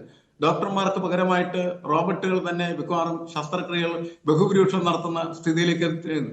അതുപോലെ മരുന്നെഴുതാൻ ഡോക്ടർ, എല്ലാ മേഖലയിലും ഇവരൊന്നും ആവശ്യമില്ല. വളരെ കുറച്ച് ആളുകൾ മാത്രമേ ആവശ്യമുള്ളൂ എന്ന നിലയ്ക്ക് വരുമ്പോൾ ബാക്കിയുള്ള ആളുകൾ എന്ത് ചെയ്യും? ഇപ്പൊ 1900-ൽ നമുക്കറിയാം ആദ്യമായിട്ട് വാഷിംഗ് മെഷീൻ കണ്ടുപിടിക്കപ്പെടുന്നത് അങ്ങനെയാണ്. വെൾപൂൾ എന്ന് പറയുന്നതായിട്ടുള്ള കമ്പനിയാണ് യഥാർത്ഥത്തിൽ അതിന്റെ തുടക്കക്കാർ. അവർ കൈകൊണ്ട് നിർമ്മിക്കുന്നതായിട്ടുള്ള ഒരു വാഷിംഗ് മെഷീനാണ് നിർമ്മിച്ച്. എന്താണ് അതിന്റെ വർക്കിംഗ് ക്ലാസ് കോൺട്രിബ്യൂഷൻ എന്ന് വെച്ചാൽ, അധ്വാനിക്കുന്ന സ്ത്രീകളെ സംബന്ധിച്ചിടത്തോളം കൈകൊണ്ട് തുണി അലക്കി കൈ ഒടിഞ്ഞു പോയിരുന്നതായിട്ടുള്ള സ്ത്രീകൾക്ക് വലിയ ആശ്വാസമാണ്. തൊഴിൽപരമായി വലിയ തരത്തിൽ അധ്വാന ഭാരം കുറക്കുന്ന പ്രക്രിയയാണ്. എല്ലാ സാങ്കേതിക വിദ്യയും യഥാർത്ഥത്തിൽ തൊഴിലാളി വർഗത്തിന് അനുകൂലമായിട്ടുള്ള കാര്യമാണ് എന്നുള്ള കാര്യത്തിൽ ആർക്കും തർക്കമില്ല. പക്ഷേ തൊഴിലാളി വർഗം റീപ്ലേസ് ചെയ്യപ്പെടുമ്പോൾ നമുക്ക് കരിയറിനെ കുറിച്ച് പോലും സംസാരിക്കാൻ പറ്റാത്ത തരത്തിലുള്ള ഒരു ലോകത്തേക്കാണ് നമ്മൾ പോകുന്നത്. നമ്മളുടെ ജോബിലേക്ക് ആകമാനം തന്നെ മാറിക്കൊണ്ടിരിക്കുകയാണ് ചെയ്തത്. നിങ്ങൾക്ക് ഇന്ന ജോലി മാത്രം ചെയ്തുകൊണ്ട് നിങ്ങളുടെ ജീവിതകാലത്ത് ഒരിക്കലും ജീവിക്കാൻ പറ്റാത്ത തരത്തിലേക്കാണ് പുതിയ കാലത്തെ ജോബ് അറ്റ്മോസ്ഫിയർ മാറിക്കൊണ്ടിരിക്കുന്നത്. അതുകൊണ്ട് ഒരാൾക്ക് ഒരു കരിയർ പോലും തിരഞ്ഞെടുക്കാൻ പറ്റാത്ത തരത്തിലേക്കാണ് വരാൻ പോകുന്ന ലോകം മാറിക്കൊണ്ടിരിക്കുന്നത്. അത്തരത്തിലുള്ള മാറ്റങ്ങൾ എത്ര ഫാസ്റ്റായിട്ടാണ് ആ മാറ്റങ്ങൾ വരുന്നതെന്ന് ആ മാറ്റത്തെ ഉൾക്കൊള്ളാനായിട്ട് കഴിയുമ്പോൾ മാത്രമാണ് ഒരു രാഷ്ട്രീയ പാർട്ടിയെ സംബന്ധിച്ചിടത്തോളം അത് പ്രസക്തമായിട്ട് വരുന്ന മാറ്റങ്ങളെ അഭിസംബോധന ചെയ്തുകൊണ്ട് കാലത്തിനൊപ്പം ചലിക്കുകയും മാർക്സ് എന്ന് പറഞ്ഞിരുന്നതായിട്ടുള്ള മാറ്റമാണ് ആത്യന്തികമായിട്ടുള്ള മാറ്റം എന്ന് പറയുകയും മാറ്റം മാത്രമേ ഇവിടെയുള്ളൂ എന്ന് പറയുമ്പോൾ ആ മാറ്റത്തെ മുഴുവൻ ഉൾക്കൊള്ളണ്ടേ? ഇവിടെ ഇപ്പോൾ കഴിഞ്ഞ എറണാകുളം ജില്ലാ സമ്മേളനം കഴിഞ്ഞപ്പോൾ ഇവിടെയുള്ള ഈ എറണാകുളം ജില്ലാ കമ്മിറ്റി തന്നെ വലിയ തരത്തിൽ അധോസംഘമാണെന്ന് പ്രഖ്യാപിച്ച ആളാണ് ഗോവിന്ദ മാസ്റ്റർ. അത് കഴിഞ്ഞിട്ട് ആ കമ്മിറ്റിയൊക്കെ തന്നെയാണ് വീണ്ടും ഇപ്പോൾ തിരഞ്ഞെടുക്കപ്പെട്ടിരിക്കുന്നത്. എന്ത് മാറ്റമാണ് ഇവിടെ ഉണ്ടാവുന്നത്? മാറ്റം വേണമെന്ന് വെറുതെ നാട്ടുകാരോട് മുഴുവൻ പറയും, മാറ്റമാണ് എല്ലാത്തിന്റെ കാതൽ എന്ന് പറയും. ഒരു മാറ്റം ഉണ്ടാക്കാനായിട്ട് അനുവദിക്കുകയും ചെയ്യില്ല. അങ്ങനെ നടക്കുന്ന ആളുകൾ പറയുന്ന രാഷ്ട്രീയത്തിന്റെയും അതേപോലെ അവരുടെ പ്രസ്താവനകളുടെയും ക്രെഡിബിലിറ്റി എന്താണ്? അതാണ് ഏറ്റവും പ്രധാനപ്പെട്ട കാര്യം. നിങ്ങൾ സംസാരിക്കുന്നതിന്റെ ക്രെഡിബിലിറ്റി എന്താണ്? നിങ്ങളുടെ വിശ്വാസ്യത എന്താണ്? അത് വളരെ പ്രധാനപ്പെട്ട ഒരു കാര്യമാണ്. ആരും പരിഗണിക്കാതെ, ആരും ശ്രദ്ധിക്കാതെ ഇതെല്ലാം പോകുന്നതിന്റെ അടിത്തറ എന്ന് പറയുന്നത് ഈ ലോസ് ഓഫ് ക്രെഡിബിലിറ്റി ആണ് എന്നുള്ള കാര്യം ഇവർ ശ്രദ്ധിക്കേണ്ട ഒരു കാര്യമാണ്. ശരി, ശ്രീജിത്ത് പണിക്കർ, ഈ ലോസ് ഓഫ് ക്രെഡിബിലിറ്റിയുടെ കാര്യം പറയുമ്പോൾ നേരത്തെ താങ്കൾ ചൂണ്ടിക്കാണിച്ച ഈ കേരളിന്റെ സമയത്ത് അദ്ദേഹത്തിന്റെ ഈ അപ്പം സിദ്ധാന്തം അത് ഒരുപാട് വിമർശിക്കപ്പെട്ടതാണ്. പക്ഷേ അദ്ദേഹം പാർട്ടി സെക്രട്ടറി എന്ന നിലയിൽ ഈ സിദ്ധാന്തങ്ങൾ അവതരിപ്പിക്കുന്നതിൽ പിന്നോട്ട് പോകുന്നില്ല. വിമർശനങ്ങൾ എത്ര കണ്ടുണ്ടായാൽ പോലും ഈ ആധുനിക സാങ്കേതിക വിദ്യയുടെ കാര്യം പോലും അദ്ദേഹം മനസ്സിലാക്കുന്നുണ്ട്, പഠിക്കുന്നുണ്ട്, അത് സഖാക്കൾക്കിടയിൽ പറയുന്നുണ്ട് എന്നത് തന്നെ അദ്ദേഹത്തിന് ഒരു മാർക്ക് കൊടുക്കേണ്ട ഒരു കാര്യം കൂടിയാണല്ലോ. അതിലെന്തെങ്കിലും വിമർശനങ്ങൾ ഉണ്ടെങ്കിൽ അത് പറയാം, അത്രയേ ഉള്ളൂ. അല്ല, ഞാൻ പറയുന്നത് ഒരു രാഷ്ട്രീയ പാർട്ടിയുടെ ഒരു വക്താവായിരിക്കുമ്പോൾ, ആ പാർട്ടിയെ ഒരു സംസ്ഥാനത്ത് നയിക്കുന്ന ഒരു നേതാവാകുമ്പോൾ ഇങ്ങനെയുള്ള വിഷയങ്ങളെ സംബന്ധിച്ചിടത്തോളം ആരുടെയെങ്കിലും ഭാഗത്തു നിന്ന് ഉപദേശം സ്വീകരിക്കുന്നതിൽ തെറ്റില്ല. പക്ഷെ പാർട്ടിക്ക് തന്നെ ചെയ്യാൻ കഴിയുന്ന ഏറ്റവും പ്രധാനപ്പെട്ട ഒരു കാര്യം, നമുക്ക് മുമ്പ് സാങ്കേതികത വരുന്ന സമയത്ത് നമ്മൾ അതിനെ എതിർത്തിട്ട് വ്യാപകമായിട്ടുള്ള വിമർശനങ്ങൾ വാങ്ങിക്കൂട്ടിയിട്ടുള്ളതാണ്. അതുകൊണ്ട് അങ്ങനെ ഉണ്ടാകാതിരിക്കുന്നതിന് വേണ്ടി നമുക്ക് നമ്മുടേതായിട്ടുള്ള ഒരു പഠനം നടത്താം എന്ന് പറഞ്ഞുകൊണ്ട് ഈ മേഖലയിൽ വിദഗ്ധരായിട്ടുള്ള നിരവധി ആൾക്കാർ, അതിൽ തന്നെ ഇടതുപക്ഷ ആഭിമുഖ്യമുള്ള നിരവധി ആൾക്കാരുണ്ടല്ലോ, അങ്ങനെയുള്ള ആൾക്കാരെ കൊണ്ട് CPM മൊത്തത്തിൽ ഒരു സ്റ്റഡി നടത്തിയതിന് ശേഷം അതിൽ നിന്നുള്ള ഇൻഫോംഡ് ഡിസിഷൻസ് എന്താണോ അതിനെ അവതരിപ്പിക്കാനായിട്ട് അദ്ദേഹത്തിന് ശ്രമിക്കാം. ഇത് കേവലം ഒരു രാഷ്ട്രീയ വിഷയമല്ല, മറിച്ച് ഇത് സാമൂഹ്യമായി വളരെ വലിയ ഇമ്പാക്റ്റ് ഉണ്ടാക്കാൻ കഴിയുന്ന ഒരു ടെക്നോളജിക്കൽ വിഷയമാണ്. അപ്പോൾ അങ്ങനെയുള്ള വിഷയത്തിനെ പറ്റി അത് സോഷ്യലിസമാണ്, അല്ലെങ്കിൽ അത് സോഷ്യലിസത്തിലേക്കാണ് വിരൽ ചൂണ്ടുന്നത് എന്നൊക്കെ പറഞ്ഞുകൊണ്ട് ഒരു എയർലി കൺക്ലൂഷനിലേക്ക് വരുമ്പോൾ പല തിയറികളും അവതരിപ്പിക്കുന്നത് പോലെ അത് അപഹാസ്യമായി മാറാനുള്ള സാധ്യതയുണ്ട്. അപ്പോൾ ഇവിടെ നിങ്ങൾ അഡ്രസ്സ് ചെയ്യാൻ പോകുന്ന പ്രധാനപ്പെട്ട ഇഷ്യൂ എന്ന് പറയുന്നത് ജോബ് ഡിസ്പ്ലേസ്മെന്റ് ആണ് എങ്കിൽ അതിനോടൊപ്പം തന്നെ ചേർത്ത് പറയേണ്ടത് പുതുതായിട്ട് ക്രിയേറ്റ് ചെയ്യപ്പെടുന്ന ജോബുകളെ കുറിച്ചാണ്. ഇപ്പോൾ ഉദാഹരണത്തിന് ഈ കമ്പ്യൂട്ടറൈസേഷൻ വരുന്ന സമയത്ത് എങ്ങനെയാണ് നമ്മുടെ നാട്ടിലെ ബാങ്കിങ് മേഖല അതിനു മുമ്പ് പ്രവർത്തിച്ചിരുന്നത് എന്ന് ആലോചിച്ച് നോക്ക്. എന്ത് ട്രാൻസാക്ഷൻസ് ആണ് നടത്തിയിരുന്നത്? നമ്മൾ ഓരോരുത്തർക്കും ഒരു എക്കണോമിക് ട്രാൻസാക്ഷൻ നടത്തണമെന്നുണ്ടെങ്കിൽ നമ്മൾ സമയം കണ്ടെത്തി ബാങ്കിൽ പോയതിനു ശേഷം ബാങ്കിൽ നിന്നുകൊണ്ട് തന്നെ നമ്മൾ അതിന് അപേക്ഷ കൊടുത്ത് നമ്മളത് ചെയ്യണമായിരുന്നു. പക്ഷേ കമ്പ്യൂട്ടറൈസേഷൻ വരികയും ഒരു വലിയ നെറ്റ്വർക്ക് ഉണ്ടാവുകയും കോർ ബാങ്കിങ് സിസ്റ്റം ഒക്കെ ഉണ്ടാവുകയും ചെയ്തതിന് ശേഷം ആദ്യം നമുക്ക് റിക്വസ്റ്റ് കൊടുത്തിട്ടാണ് ചെയ്തിരുന്നതെങ്കിൽ ഇപ്പോൾ നമുക്ക് ഇവിടെ ഇരുന്ന് ഇപ്പോൾ ഈ ചർച്ചയുടെ ഇടയിൽ പോലും എനിക്ക് വേണമെങ്കിൽ ഫൈനാൻഷ്യൽ ട്രാൻസാക്ഷൻ ചെയ്യാം. അപ്പോൾ ആ രീതിയിലത്തേക്കുള്ള മാറ്റം ഇവിടെ ഉണ്ടായിട്ടുണ്ട്. ഇത് ക്രിയേറ്റ് ചെയ്തിരിക്കുന്ന ജോബ് എത്രത്തോളമാണ്? അപ്പോൾ ജോബ് ഡിസ്പ്ലേസ് ചെയ്യപ്പെടുമെന്ന് പറയുന്ന സമയത്ത് പുതുതായിട്ട് എന്തൊക്കെ ജോബാണ് ക്രിയേറ്റ് ചെയ്യപ്പെടുന്നത് എന്നതിനെക്കുറിച്ച് കൂടി ഇതിനോടൊപ്പം തന്നെ പറഞ്ഞെങ്കിൽ മാത്രമേ ആശങ്കയില്ലാതിരിക്കുകയുള്ളൂ. അപ്പോൾ അദ്ദേഹം ഈ 60% എന്ന് പറഞ്ഞുകൊണ്ട് തെറ്റിദ്ധരിപ്പിക്കുകയാണ് ചെയ്യുന്നത്. പാർട്ടി സഖാക്കൾക്ക് ഇടയിൽ ഒരു തെറ്റിദ്ധാരണ പരത്തുകയാണ് ഈ 60% അദ്ദേഹത്തിന്റെ കണക്ക്. ഈ അധ്വാന ശേഷി നഷ്ടപ്പെടുന്നതായിട്ടാണല്ലോ അദ്ദേഹം പറയുന്നത് 60% ആളുകൾക്ക്, അല്ലേ? അല്ല, ഞാൻ പറയുന്നത് ജോബ് ഡിസ്പ്ലേസ്മെന്റ് ഉണ്ടാകുമെന്ന കാര്യത്തിൽ തർക്കമില്ല, അതാരും തന്നെ തർക്കിക്കുന്നില്ല. ഇപ്പോൾ റെപ്പറ്റേറ്റീവ് ആയിട്ടുള്ള കാര്യങ്ങൾ, ഒരുപക്ഷെ ഓട്ടോമേറ്റ് ചെയ്യാൻ കഴിയുന്ന രീതിയിലത്തേക്കുള്ള റൂൾ ബേസ്ഡ് ആയിട്ടുള്ള കാര്യങ്ങൾ, അതേപോലെ തന്നെ ഇപ്പോൾ നമുക്ക് പറയാവുന്നതുപോലെ എന്താണ് ഈ ഡേറ്റ എൻട്രി ജോബ്, ടെലിമാർക്കറ്റർ ജോബ്, ഇങ്ങനെയുള്ള കുറേയധികം ജോലികൾ ഡിസ്പ്ലേസ് ചെയ്യപ്പെടുകയും അത് റീപ്ലേസ് ചെയ്യപ്പെടുകയും ചെയ്യാനുള്ള സാധ്യതയുണ്ട്. അപ്പോൾ അദ്ദേഹം ഇപ്പോൾ ഒരു 60% പറ്റി പറയുന്നുണ്ടെങ്കിൽ പുതുതായിട്ടുണ്ടാകുന്ന തൊഴിലവസരങ്ങൾ എന്തൊക്കെയാണ് എന്നതിനെ പറ്റി കൂടി പറഞ്ഞെങ്കിലേ അത് പൂർണ്ണമാവുകയുള്ളൂ. ഇപ്പോൾ ഉദാഹരണത്തിന് വേൾഡ് എക്കണോമിക് ഫോറത്തിന്റെ ഇതുമായി ബന്ധപ്പെട്ട കണക്കുകളുണ്ട്. ആ കണക്കുകളിൽ അവർ പറയുന്നത് 2025 തന്നെയാണെന്നാണ് എൻ്റെ ഓർമ്മ, ഈ AI വന്നു കഴിയുമ്പോഴത്തേക്ക് 85 മില്യൺ ജോലികൾ ഡിസ്പ്ലേസ് ചെയ്യപ്പെടും എന്ന് പറയുന്നുണ്ട്. എത്ര വലിയ കണക്കാണെന്ന് നോക്കണം, 85 ദശലക്ഷം ജോലികൾ. പക്ഷേ അതിനോടൊപ്പം തന്നെ പറയുന്നത് പുതുതായിട്ട് 97 മില്യൺ അവസരങ്ങൾ ഉണ്ടാകുന്നു എന്നാണ്. എന്ന് വെച്ചാൽ 85 നഷ്ടപ്പെടുന്നുണ്ടെങ്കിൽ അതിനേക്കാൾ 12 മില്യൺ പുതിയ അവസരങ്ങൾ AI ഒരു അഡ്വന്റോട് കൂടി പുതുതായിട്ട് ഉണ്ടാകുന്നു എന്നാണ്. അപ്പോൾ ഞാൻ പറയുന്നത് നമുക്ക് 85 ദശലക്ഷം തൊഴിലവസരങ്ങൾ നഷ്ടപ്പെടും എന്ന് പറഞ്ഞു കഴിഞ്ഞാൽ ആൾക്കാർക്ക് ഉണ്ടാകുന്നത് പാനിക്കാണ്, ആശങ്കയാണ്. മറിച്ച് 97 ദശലക്ഷം പുതിയ അവസരങ്ങളും ഉണ്ടാകും എന്നാണ് പറയുന്നത് എങ്കിൽ ആൾക്കാർ ചിന്തിക്കുന്നത് നമുക്ക് അഡാപ്റ്റ് ചെയ്ത് കഴിഞ്ഞാൽ. ശരിയാണ്, അദ്ദേഹം ആ ഒരു കാര്യത്തിലേക്ക് വരുന്നില്ല. അത് മാത്രമല്ല, അദ്ദേഹം ആശ്വാസം കൊള്ളുന്നത് അതിൽ തൊഴിൽ ദാതാവും ദരിദ്രനായിക്കൊണ്ടിരിക്കും എന്നുള്ളതാണ്. അതാണ് ഒരു വിചിത്രമായ തിയറിയായിട്ട് അദ്ദേഹം അവതരിപ്പിക്കുന്നത്. അപ്പോൾ അത് കുഴപ്പമില്ല എന്നാണ് അദ്ദേഹം പറയുന്നത്. കാരണം ഇവിടെ താഴെ അധ്വാന ശേഷി 60% ആർക്ക് നഷ്ടപ്പെടുന്നു, അവർക്ക് ക്രയവിക്രയ ശേഷി ഇല്ലാതാകുന്നു. സാരമില്ല, മുതലാളി ഉണ്ടാക്കുന്ന ഉൽപ്പന്നങ്ങൾ വിറ്റഴിക്കാൻ പറ്റുന്നില്ലല്ലോ, അപ്പോൾ മുതലാളിയും ദരിദ്രനാകുന്നു. അവിടെ സ്ഥിതി സമത്വം അഥവാ സോഷ്യലിസം വരുന്നു. ഇതാണ് മാർക്സ് വിഭാവനം ചെയ്തത് എന്നുള്ള ആശയമാണ് അദ്ദേഹം പറയാൻ ശ്രമിക്കുന്നത്. അല്ല, അത് AI എങ്ങനെയാണ് പ്രവർത്തിക്കുന്നത് എന്നതിനെ പറ്റി അദ്ദേഹം കുറച്ചുകൂടി ഒന്ന് മനസ്സിലാക്കിയാൽ അത്തരത്തിലുള്ള പ്രസ്താവനകൾ പറയില്ല. ഇപ്പൊ ഇദ്ദേഹം പറയുന്നത് കേട്ട് കഴിഞ്ഞാൽ തോന്നും നമ്മൾ പ്രോഡക്ട്സ് ഒക്കെ AI വെച്ച് ഉണ്ടാക്കിയതിന് ശേഷം AI ഡയറക്റ്റ് മാർക്കറ്റിലേക്ക് എത്തിച്ച് സെല്ല് ചെയ്യുന്നുവെന്ന്. അങ്ങനെയല്ല. ഏറ്റവും പ്രധാനപ്പെട്ട ആപ്ലിക്കേഷൻ എന്ന് പറയുന്നത് നമ്മുടെ എഫിഷ്യൻസി വർദ്ധിപ്പിക്കുന്നതിന്റെ ഭാഗമായിട്ടാണ്. അതുകൊണ്ടാണ് ഞാൻ പറഞ്ഞത് റെപ്പറ്റേറ്റീവ് അല്ല, അദ്ദേഹം അത് AI ഉൽപ്പന്നങ്ങളെന്നല്ല കേട്ടോ പറയുന്നത്. അദ്ദേഹം അതല്ല ഉദ്ദേശിക്കുന്നത്. മറ്റ് മേഖലകളിലും അങ്ങനെ തന്നെ മറ്റു ഉൽപ്പന്നങ്ങളും അത് വിറ്റഴിക്കാൻ പറ്റാതെ വരുന്നു. ആ സ്വത്ത് അവിടെ വിറ്റഴിക്കാൻ പറ്റാതെ വരുന്നത് കൊണ്ട് മുതലാളിക്ക് കുഴപ്പമുണ്ടാകുന്നു. അതാണ് അദ്ദേഹം പറഞ്ഞത്. അതിൽ AI അല്ല അദ്ദേഹം അത് അവിടെ ഉദ്ദേശിക്കുന്നത്. അല്ലല്ല, അദ്ദേഹം അവിടെ പറയുന്നതിന്റെ നമ്മളതിന്റെ ആദ്യം നോക്കിയാൽ മനസ്സിലാകും. അദ്ദേഹം പറയുന്നത് ഇത് നിലനിൽക്കുന്നത് ആരുടെ കയ്യിലാണ്? ഇത് നിലനിൽക്കുന്നത് സാമ്രാജ്യത്വത്തിന്റെ കയ്യിലാണ്, പണമുള്ള രാജ്യങ്ങളുടെ കയ്യിലാണ്. അപ്പോൾ അങ്ങനെയുള്ള ആൾക്കാർ AI ഉപയോഗിച്ചുകൊണ്ട് പുതുതായിട്ട് കാര്യങ്ങൾ ഇറക്കുന്ന സമയത്ത് ഈ 60% ആൾക്കാർ മാർക്കറ്റിലില്ല. അതായത് അവർക്ക് വാങ്ങൽ ശേഷിയില്ല. അങ്ങനെയുള്ള ആൾക്കാർ വരുമ്പോൾ നിങ്ങൾ എന്തൊക്കെ ഉൽപ്പന്നങ്ങൾ ഇവിടെ ഇറക്കി കഴിഞ്ഞാലും അത് വാങ്ങാൻ ആളില്ലാത്തത് കൊണ്ട് ക്യാപിറ്റലിസം തകരും. അപ്പോൾ പണമുള്ള ആൾക്കാർ വീണ്ടും ധനാഠ്യനാകുന്നു എന്നതിന് പകരം പണമുള്ള ആളിൻ്റെ കയ്യിൽ പോലും വാങ്ങാനായിട്ട് ആൾക്കാരില്ലാത്തത് കൊണ്ട് അവൻ്റെ സാമ്പത്തിക ശേഷി താഴ്ന്നു വരികയും അവിടെ ഒരു സ്ഥിതി സമത്വം എന്ന് പറയുന്ന ഒരു അവസ്ഥയിലേക്ക് വരും എന്ന നിലയ്ക്കാണ് പറയുന്നത്. ഞാൻ പറയുന്നത് പ്രായോഗികമായി അങ്ങനെ ഒരു അവസ്ഥ ഉണ്ടാകില്ല. അതായത് നമ്മൾ അണ്ടർ എസ്റ്റിമേറ്റ് ചെയ്തത് ഇപ്പോൾ ഈ പറയുന്ന 60% എന്ന് പറയുന്നതിനെ മുഖവിലേക്ക് എടുക്കുന്നെന്ന് കരുതിക്കോളൂ. ആ 60% ആൾക്കാർ ദരിദ്ര നാരായണന്മാരായിട്ട് മറ്റൊരു തൊഴിലും ചെയ്യാതെ അഡാപ്റ്റ് ചെയ്യാതെ അവരവിടെ എങ്ങനെ നിന്നു പോകുന്നു എന്ന് ചിന്തിക്കുന്നിടത്താണ് ചിന്തയിലുണ്ടാകുന്ന ഒരു പ്രശ്നമാണ്. അദ്ദേഹത്തിന്റെ വാക്കുകളൊന്ന് കേൾക്കാം. അദ്ദേഹം തളിപ്പറമ്പിലാണ് ഈ പ്രസംഗം നടത്തിയത്. അദ്ദേഹം പാർട്ടി സഖാക്കളോട് സംസാരിക്കുമ്പോഴായിരുന്നു. അദ്ദേഹത്തിന്റെ ആ പ്രസംഗം ഒന്ന് കേൾക്കാം. മുതലാളിത്താണ്, അവന്റെ കയ്യിലാണ് ഈ സമ്പത്ത് മുഴുവൻ കുമിഞ്ഞുകൂടി എത്തുന്നത്. തൊഴിലാളിയുടെ കയ്യിലൊന്നില്ല, വാങ്ങാൻ കഴിയില്ല. പിന്നെ ഇവനുണ്ടാക്കിയ ഈ സ്വത്ത് എന്ത് ചെയ്യും? ഏത് കമ്പോളത്തിൽ വിൽക്കും? ആര് വാങ്ങും?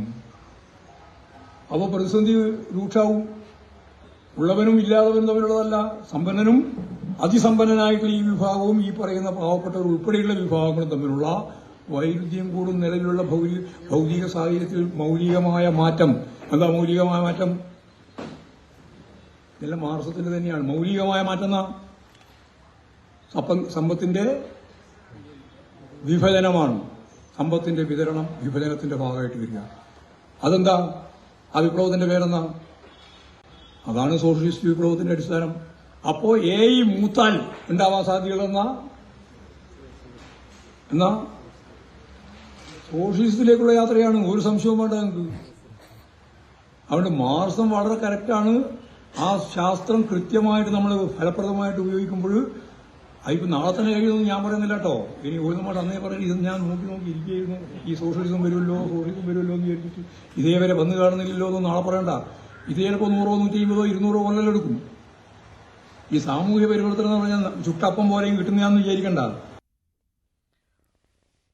ശ്രീ എൽദോ, ഇതാണ് ഗോവിന്ദൻ മാഷിന്റെ വാക്കുകൾ. അതായത് അദ്ദേഹം ഉടനടി ഈ സോഷ്യലിസം വരുമെന്ന് പറയുന്നില്ല. സോഷ്യലിസം വരും, പക്ഷെ അതൊരു 100-200 വർഷമെങ്കിലും എടുക്കും AI-യിലൂടെയുള്ള ഈ സോഷ്യലിസം വരാനായിട്ട്. അതാണ് അദ്ദേഹത്തിന്റെ എക്സാക്ട് വാക്കുകൾ.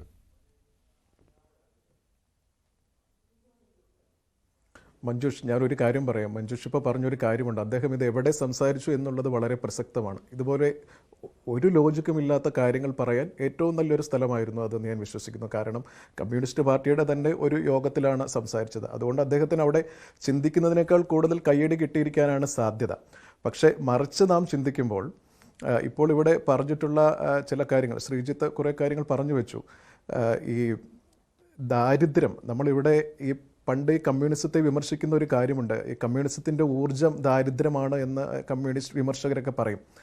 ഒരുപക്ഷെ അദ്ദേഹം പറഞ്ഞു വെച്ചത് അതല്ലേ, അതിനെ അംഗീകരിക്കുകയാണ് അദ്ദേഹത്തിൻ്റെ സ്റ്റേറ്റ്മെൻറ്റിലൂടെ അദ്ദേഹം നടത്തിയത്. ഇവിടെ ആളുകൾക്ക് തൊഴിലില്ലാതായി, അദ്ദേഹത്തിൻ്റെ കണക്ക് പ്രകാരമാണെങ്കിൽ ഇവിടെ പകുതിയിലേറെ വരുന്ന ആളുകൾക്ക് തൊഴിലില്ലാതായി കഴിയുമ്പോൾ അവർക്ക് ഒരു സാധനങ്ങൾ വാങ്ങിക്കാൻ പറ്റാതെയാകും. ഇവിടെ മുതലാളിത്തം തകരും, ഇവിടെ സോഷ്യലിസം ഉണ്ടാകും. നമ്മൾ ആ ഒരു അദ്ദേഹം പറയുന്നതിലെ ആ ഒരു ഡെപ്ത് നമ്മൾ കാണാതെ പോകരുത്. എത്ര ബാലിശമായ ചിന്താഗതിയാണ്. ഇവിടുത്തെ സാധാരണക്കാർ പട്ടിണിയിലേക്ക് പോകട്ടെ, അവർ ദാരിദ്ര്യത്തിലേക്ക് പോകട്ടെ, എന്നാൽ ഇവിടെ സംഭവിക്കേണ്ടത് സോഷ്യലിസവും കമ്മ്യൂണിസവുമാണെന്നുള്ള അദ്ദേഹത്തിൻ്റെ ചിന്താഗതി. പ്രത്യേകിച്ച് ഞാൻ IT മേഖലയിൽ ജോലി ചെയ്യുന്ന ഒരാളാണ്.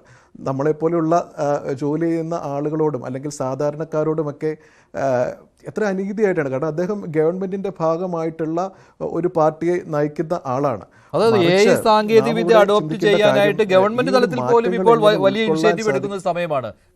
സർക്കാർ തലത്തിൽ പോലും ഇപ്പോൾ നമ്മുടെ വ്യവസായ മന്ത്രി വിദേശ സന്ദർശനം നടത്തിക്കൊണ്ടിരിക്കുന്ന സമയമാണ്.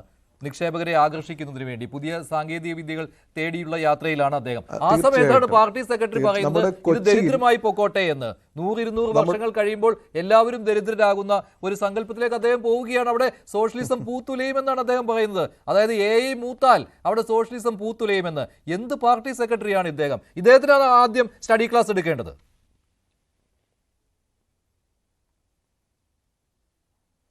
തീർച്ചയായിട്ടും നമ്മുടെ കൊച്ചിയിൽ തന്നെ, നമ്മുടെ കൊച്ചി ഇൻഫോ പാർക്കിൽ തന്നെ AI ബന്ധപ്പെട്ട് ഏറ്റവും വലിയ ഒരു ഇൻവെസ്റ്റ്മെൻറ്റ് വന്നിട്ട് കഴിഞ്ഞ മാസങ്ങളിലാണ്. ഞാൻ അതിൻ്റെ കമ്പനിയുടെ പേരൊന്നും എടുത്ത് പറയുന്നില്ല ഇതുപോലുള്ള ചർച്ചകളിൽ. മറ്റൊരു കമ്പനിയുടെ ടെക്നോളജി ഡിവിഷൻ ഇവിടെ കൊച്ചിയുമായി ബന്ധപ്പെട്ട് അതും ഒരു വലിയ കമ്പനിയാണ്. അതുമായി ബന്ധപ്പെട്ട് അതിൻ്റെ ടെക്നോളജി ഡിവിഷൻ എല്ലാം കൊച്ചിയിലാണ് സ്ഥാപിക്കുന്നതിനുള്ള ആഗ്രഹങ്ങൾ അവർ പ്രകടിപ്പിച്ചിട്ടുള്ളത്.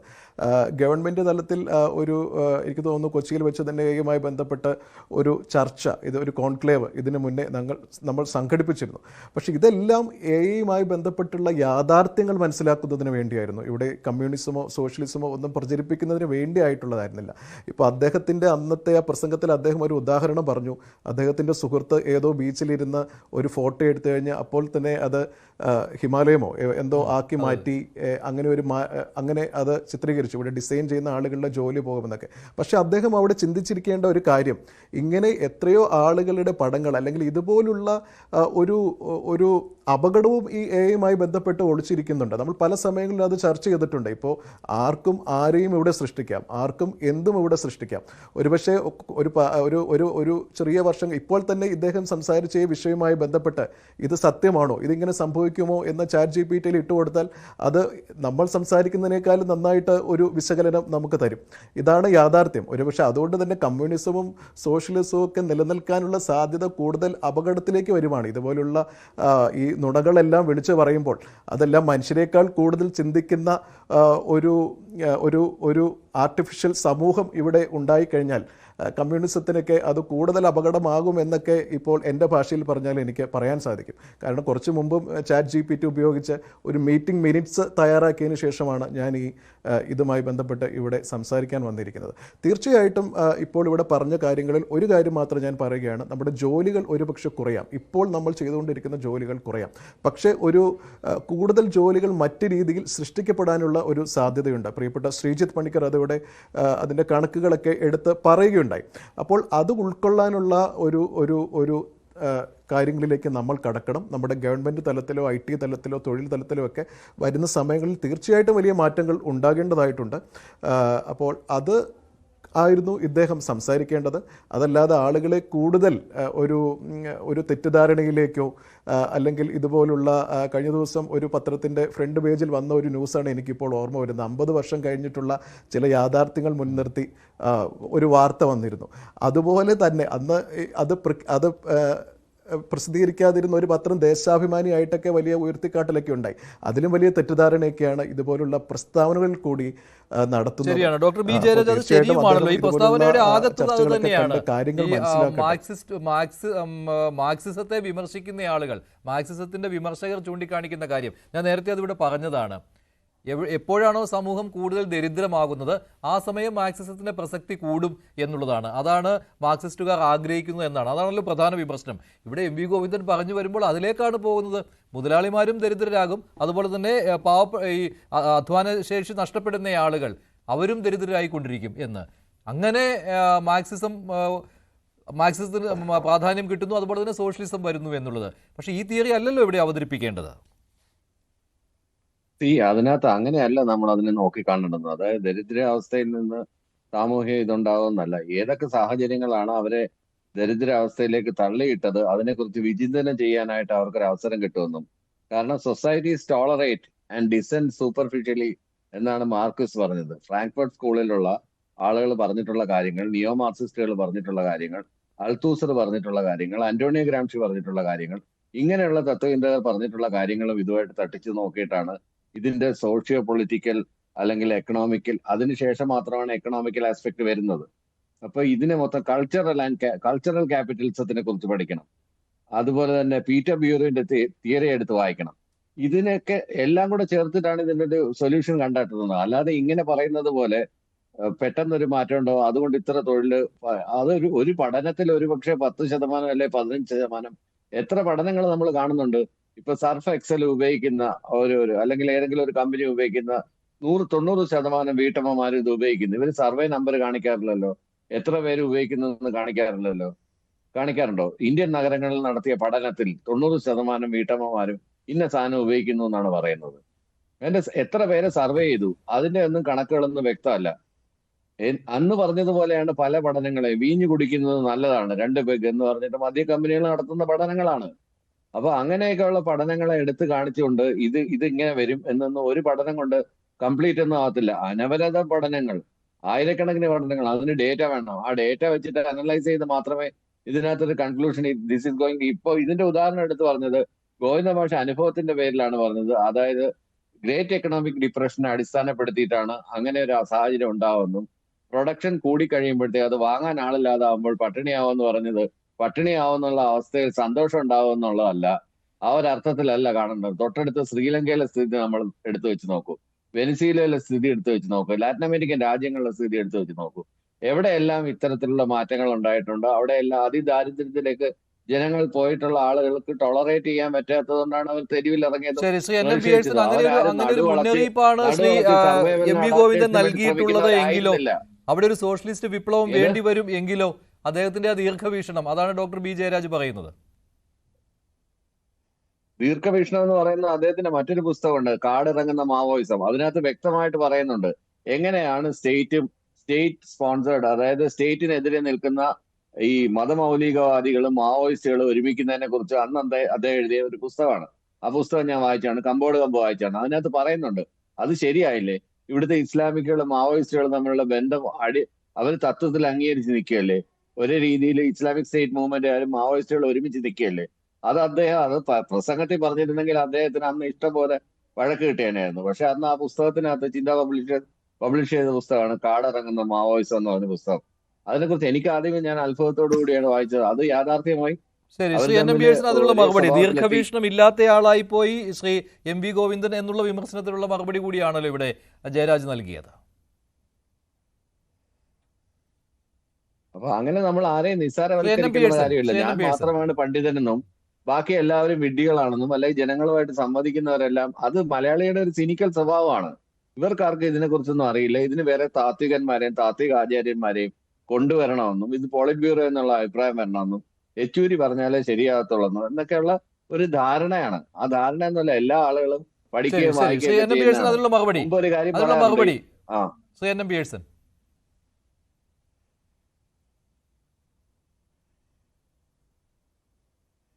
പിയേഴ്സൺ കേൾക്കാമോ? അദ്ദേഹം ഈ എം വി ഗോവിന്ദന് ദീർഘവീക്ഷണക്കുറവുണ്ട് എന്ന വിമർശനത്തിലുള്ള മറുപടിയാണ് ഡോക്ടർ ബി ജയരാജ് നൽകിയത്. താങ്കൾക്ക് അതിൽ അഭിപ്രായം ഉണ്ടാവുമല്ലോ. അല്ല, എല്ലാ മനുഷ്യരും പലതരത്തിലുള്ള സന്ദേശങ്ങൾ നൽകാൻ പ്രാപ്തരാണ് എന്നുള്ള കാര്യത്തിൽ എനിക്ക് തർക്കമില്ല. യെച്ചൂരി എന്ന് പറഞ്ഞാൽ മാത്രം ഇതൊക്കെ ശരിയാവും എന്ന് പറയുന്നതും നമുക്ക് അങ്ങനെ അഭിപ്രായമുള്ളതല്ല. പക്ഷെ പറയുന്ന കാര്യങ്ങൾക്ക് നമ്മളുടെ ഒരു ജീവിത സാഹചര്യങ്ങളുമായിട്ട് ബന്ധപ്പെടുത്തിയ ഒരു ലോജിക്, ഒരു യുക്തി സ്വാഭാവികമായിട്ട് ഉണ്ടാവണം.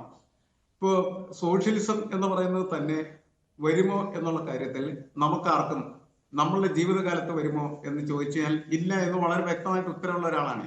പക്ഷെ സോഷ്യലിസം വരണമെന്നും നമ്മുടെ ഒരു ആഗ്രഹമാണ്. അത് എല്ലാ മനുഷ്യരും ഒരേപോലെ സാമ്പത്തികമായിട്ട് ജീവിക്കാൻ പറ്റുന്ന സാഹചര്യത്തിലേക്ക് ഉയർന്നു വരികയും ആ രീതിയിൽ സാമ്പത്തികമായിട്ടുള്ള സമത്വം ഉണ്ടാവുകയും ചെയ്യുന്നത് നല്ല കാര്യമാണ്. അതിനുവേണ്ടിയാണ് രാഷ്ട്രീയ പ്രസ്ഥാനങ്ങളും അതുപോലെ തന്നെ സാമൂഹ്യ പ്രസ്ഥാനങ്ങളും ഒക്കെ നിരന്തരമായിട്ട് വാദിക്കുകയും പ്രവർത്തിക്കുകയും ഒക്കെ ചെയ്യുന്നത്. പല വ്യക്തികളും അതിനകത്തുണ്ട്, പല പ്രസ്ഥാനങ്ങളുണ്ട്, ഒക്കെ ശരിയാണ്. പക്ഷെ പ്രശ്നം എന്താണ്, നമുക്ക് നമ്മുടെ ചുറ്റുപാട് വലിയ തരത്തിലുള്ള ഒരുപാട് യാഥാർത്ഥ്യങ്ങൾ നമ്മളെ ഇങ്ങനെ തുറച്ചു നോക്കി നിൽക്കുന്നുണ്ട്. ആ യാഥാർത്ഥ്യങ്ങളെയൊക്കെ വിസ്മരിച്ചുകൊണ്ട് നമുക്ക് അൽത്തൂസർ എന്നും അന്റോണിയോ ഗ്രാംഷി എന്നും മാവോ എന്നും ലെനിൻ എന്നും മാർക്സ് എന്നും അതേപോലെ എംഗൽസ് എന്നൊക്കെ പറഞ്ഞിട്ട് ജീവിക്കാനായിട്ട് പറ്റില്ല. അവരൊക്കെ പറഞ്ഞിരിക്കുന്ന കാര്യങ്ങളിൽ നിന്ന് നമുക്ക് നമ്മുടെ സമൂഹത്തിന് ഗുണകരമായിട്ടുള്ള ആശയങ്ങളെ സ്വാംശീകരിക്കുകയും അതിന്റെ അടിസ്ഥാനത്തിൽ ഈ സമൂഹത്തെ വ്യാഖ്യാനിക്കാനും അതിനെ പുനർനിർമ്മിക്കാനുമായിട്ടുള്ള ശ്രമങ്ങളിൽ ഏർപ്പെടുക എന്നുള്ളതാണ്. അത്തരത്തിലുള്ള ഒരു ശ്രമവും സഖാവ് M.V. ഗോവിന്ദൻ മാസ്റ്ററുടെ ഈ പ്രസ്ഥാനത്ത് ഇല്ല എന്നുള്ളതാണ്. അതിനൊരു ഗുണമുള്ളത് ആർട്ടിഫിഷ്യൽ ഇന്റലിജൻസിനെ കുറിച്ച് ചർച്ച നടത്താനായിട്ട് അത് പ്രാപ്തമാക്കി എന്നുള്ളതാണ്. ഞാൻ അതിനെ അംഗീകരിക്കുന്ന ഒരു കാര്യമാണ്. കാരണം നമ്മുടെ ടെലിവിഷനിലൊന്നും ഇത്തരം കാര്യങ്ങൾ ആർട്ടിഫിഷ്യൽ ഇന്റലിജൻസിന്റെ സാങ്കേതികത മാത്രമല്ല സംസാരിക്കേണ്ടത്.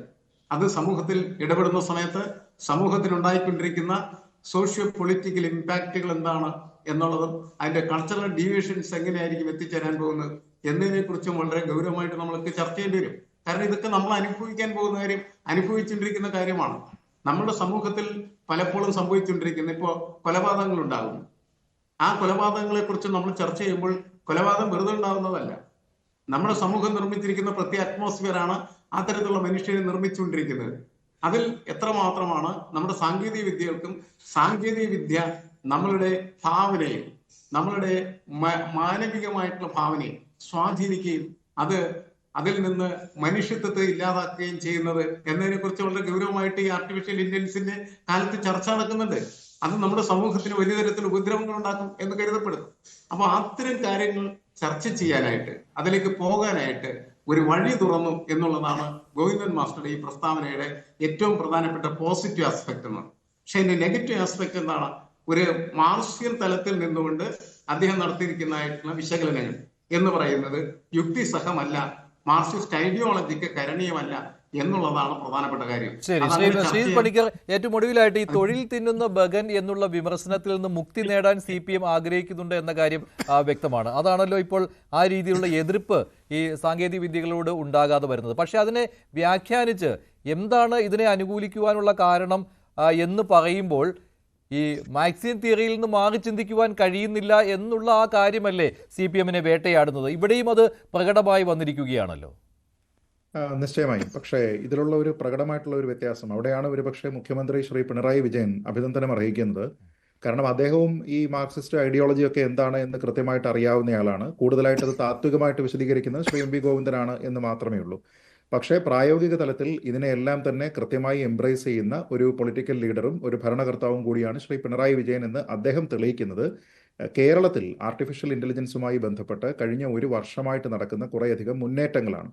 ഇപ്പോൾ ഉദാഹരണത്തിന് ഇന്ത്യയിലെ തന്നെ ഏറ്റവും ആദ്യത്തെ ജനറേറ്റീവ് AI കോൺക്ലേവ് നടത്തിയിരിക്കുന്നത് കൊച്ചിയിലാണ്. അന്ന് ശ്രീ പിണറായി വിജയൻ അവിടെ പ്രസംഗിച്ചപ്പോൾ അദ്ദേഹം പറഞ്ഞത് കേരളത്തിലേക്ക് ആർട്ടിഫിഷ്യൽ ഇന്റലിജൻസിൽ നിങ്ങൾ ഇൻവെസ്റ്റ്മെന്റ് കൊണ്ടുവരൂ എന്നാണ്. എന്ന് വെച്ചാൽ അതിനർത്ഥം എന്താണ്? സോഷ്യലിസത്തിനെ പ്രൊമോട്ട് ചെയ്യുന്നതിന് വേണ്ടി ഇവിടെ ഇൻവെസ്റ്റ് ചെയ്യുന്ന ആൾക്കാരെല്ലാവരും അല്ലെങ്കിൽ ഈ സമൂഹത്തിലുള്ള വലിയ ബിസിനസ്സുകാരെല്ലാവരും തകരട്ടെ എന്നുള്ള ഒരു ഉദ്ദേശത്തിലാണോ? അല്ല. അതേപോലെ തന്നെ നമ്മുടെ സർക്കാരിന്റെ വെബ്സൈറ്റ് നോക്കിക്കഴിഞ്ഞാൽ അതിൽ തന്നെ പറയുന്നത് AI കൺഡ്യൂസീവ് ആയിട്ടുള്ള ഒരു ഇക്കോ സിസ്റ്റം ഇവിടെ ഉണ്ട്. അതിനെ പവർ ചെയ്യുന്നതിന് വേണ്ടിയിട്ട് നമുക്ക് KDISC ഉണ്ട്, നമുക്ക് കേരള സ്റ്റാർട്ടപ്പ് മിഷൻ ഉണ്ട്, അതുകൊണ്ട് നിങ്ങൾ ഇവിടെ വരൂ, ഇൻവെസ്റ്റ് ചെയ്യൂ എന്ന് പറയുന്നുണ്ട്. അതേപോലെ തന്നെ ആർട്ടിഫിഷ്യൽ ഇന്റലിജൻസ് ആണെങ്കിലും മെഷീൻ ലേണിംഗ് ആണെങ്കിലും എല്ലാം തന്നെ നമ്മുടെ കരിക്കുലത്തിൽ ഉൾപ്പെടുത്തി എന്നതിൻ്റെ പേരിൽ മേനി നടിക്കുന്ന ഒരു സർക്കാരല്ലേ നമ്മുടേത്. 7ാം ക്ലാസ്സിൽ പഠിക്കുന്ന വിദ്യാർത്ഥികൾക്ക് AI അവരുടെ സിലബസിൽ ഉൾപ്പെടുത്തിയിട്ടുണ്ട് എന്നതുമായി ബന്ധപ്പെട്ട് കഴിഞ്ഞ വർഷം തന്നെ സർക്കാർ പറയുന്ന കണക്കനുസരിച്ച് തന്നെ 4 ലക്ഷത്തിലധികം വിദ്യാർത്ഥികൾക്ക് അതുകൊണ്ട് പ്രയോജനമുണ്ടാകും എന്നാണ് പറയുന്നത്. തിരുവനന്തപുരത്തിനെ കേരളത്തിൻ്റെ AI ഹബ്ബ് എന്ന നിലയ്ക്കാണ് സർക്കാരിൻ്റെ ഇൻവെസ്റ്റ്മെന്റിന് വേണ്ടിയിട്ട് സർക്കാർ ഉണ്ടാക്കിയിരിക്കുന്ന ഇൻവെസ്റ്റ് കേരള വെബ്സൈറ്റിൽ പറയുന്നത് Thiruvananthapuram AI ഹബ്ബാണെന്നാണ്.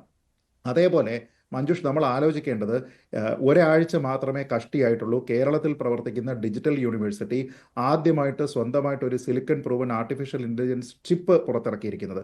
Kairali AI chip എന്ന രീതിയിൽ വലിയ മാധ്യമ ശ്രദ്ധ അത് നേടുകയും ചെയ്തു. എന്നുവെച്ചാൽ വളരെ കൃത്യമായിട്ട് ഭരണനിർവഹണത്തിൻ്റെ ഭാഗമായിട്ടാണെങ്കിലും എഡ്യൂക്കേഷൻ്റെ ഭാഗമായിട്ടാണെങ്കിലും AI എന്ന് പറയുന്നതാണ് ഫ്യൂച്ചർ എന്ന് തീരുമാനിച്ചുകൊണ്ട് ആ മേഖലയിലേക്ക് ഇൻവെസ്റ്റ്മെൻ്റ് ആണെങ്കിലും അതിൻ്റെയൊക്കെ പഠനത്തിൻ്റെ കാര്യത്തിനാണെങ്കിലും ഒക്കെ തന്നെ പോകുന്ന സർക്കാർ ഒരു ഭാഗത്ത്, എന്നാൽ ആ സർക്കാരിനെ നിയന്ത്രിക്കുന്ന പാർട്ടിയുടെ താത്വിക ആചാര്യനായിട്ടുള്ള ഗോവിന്ദൻ മാഷ് അതിനെ മറ്റൊരു രീതിയിൽ വ്യാഖ്യാനിക്കുകയും ഇതിലേക്ക് കൂടുതലായിട്ടുള്ള ഇൻവെസ്റ്റ്മെൻറ്റ് വരികയും ഇതിൻ്റെ ആപ്ലിക്കേഷൻ കൂടുകയും ചെയ്യുന്ന സമയത്ത് പണം മുടക്കുന്ന ആൾക്കാർ അത് വാങ്ങൽ ശേഷി ഇല്ലാത്ത ആൾക്കാരെ ഇവിടെ സൃഷ്ടിക്കുമെന്നും അങ്ങനെ വാങ്ങൽ ശേഷി ഇല്ലാത്ത ആൾക്കാർ വരുന്ന സമയത്തേക്ക് അവർ നശിക്കുമെന്നും അപ്പോൾ ആ സമയത്ത് ഒരു സ്ഥിതി സമത്വം ഉണ്ടാവുകയും ചെയ്യും എന്ന് പറഞ്ഞു കഴിഞ്ഞാൽ എത്ര കോൺട്രഡിക്ടറി ആയിട്ടുള്ള പൊസിഷൻസ് ആണ് എന്ന് ആലോചിച്ച് നോക്കുക. അപ്പോൾ അങ്ങനെയാണെങ്കിൽ മാധ്യമപ്രവർത്തകരടക്കം ശ്രീ M.V. ഗോവിന്ദനോട് ചോദിക്കേണ്ടത് അപ്പോൾ ഇവിടെയുള്ള വ്യവസായങ്ങളെല്ലാം തകർന്നതിന് ശേഷം, ഇവിടെയുള്ള ആൾക്കാരെല്ലാവരും ഡിസ്പ്ലേസ്ഡ് ആയതിനു ശേഷം നിങ്ങൾ അങ്ങനെ ഒരു സ്ഥിതി സമത്വം എസ്റ്റാബ്ലിഷ് ചെയ്യുന്നതിന് വേണ്ടിയിട്ടാണോ 7ാം ക്ലാസ്സിൽ നിങ്ങളിപ്പോൾ AI പഠിപ്പിക്കാനായിട്ട് നിങ്ങൾ തുടങ്ങിയിരിക്കുന്നത്? അതിനു വേണ്ടിയിട്ടാണോ ഇവിടെയുള്ള യൂണിവേഴ്സിറ്റികളിൽ നിങ്ങൾ AI ചിപ്പ് ഡിസൈനിങ് നിങ്ങൾ പ്രോത്സാഹിപ്പിക്കുന്നത് എന്നീ ചോദ്യങ്ങൾ ചോദിക്കണം. കാരണം ഇത് രണ്ടും കൂടി ഫണ്ടമെന്റലി ഒത്തുപോകുന്ന കാര്യമല്ല. ശരിയാണ്, വളരെ കറക്റ്റായ പോയിന്റ് ആണ്. അതിന് എം വി ഗോവിന്ദൻ മറുപടി പറയുമായിരിക്കും. പക്ഷേ അദ്ദേഹം ഈ രണ്ടാഴ്ചയുടെ ഇടവേളയിൽ 2 തരത്തിൽ ഇതേക്കുറിച്ച് സംസാരിച്ചു എന്നുള്ളതാണ്. അപ്പോൾ അദ്ദേഹത്തിന്റെ അടുത്ത AI സിദ്ധാന്തം എന്തായിരിക്കുമെന്ന് കാത്തിരുന്ന് തന്നെ കാണാം. നന്ദി ചർച്ചയിൽ പങ്കെടുത്ത എല്ലാവർക്കും. ഇന്നത്തെ ചോദ്യം ഇതായിരുന്നു: AI സോഷ്യലിസം കൊണ്ടുവരുമെന്ന് എം വി ഗോവിന്ദൻ യോജിക്കുന്നുണ്ടോ? ഉണ്ടെന്ന് 21% പ്രേക്ഷകർ മാത്രം, ഇല്ല എന്ന് 75%. വേണ്ടിവരെ അവസാനിക്കുന്നു. നന്ദി, നമസ്കാരം.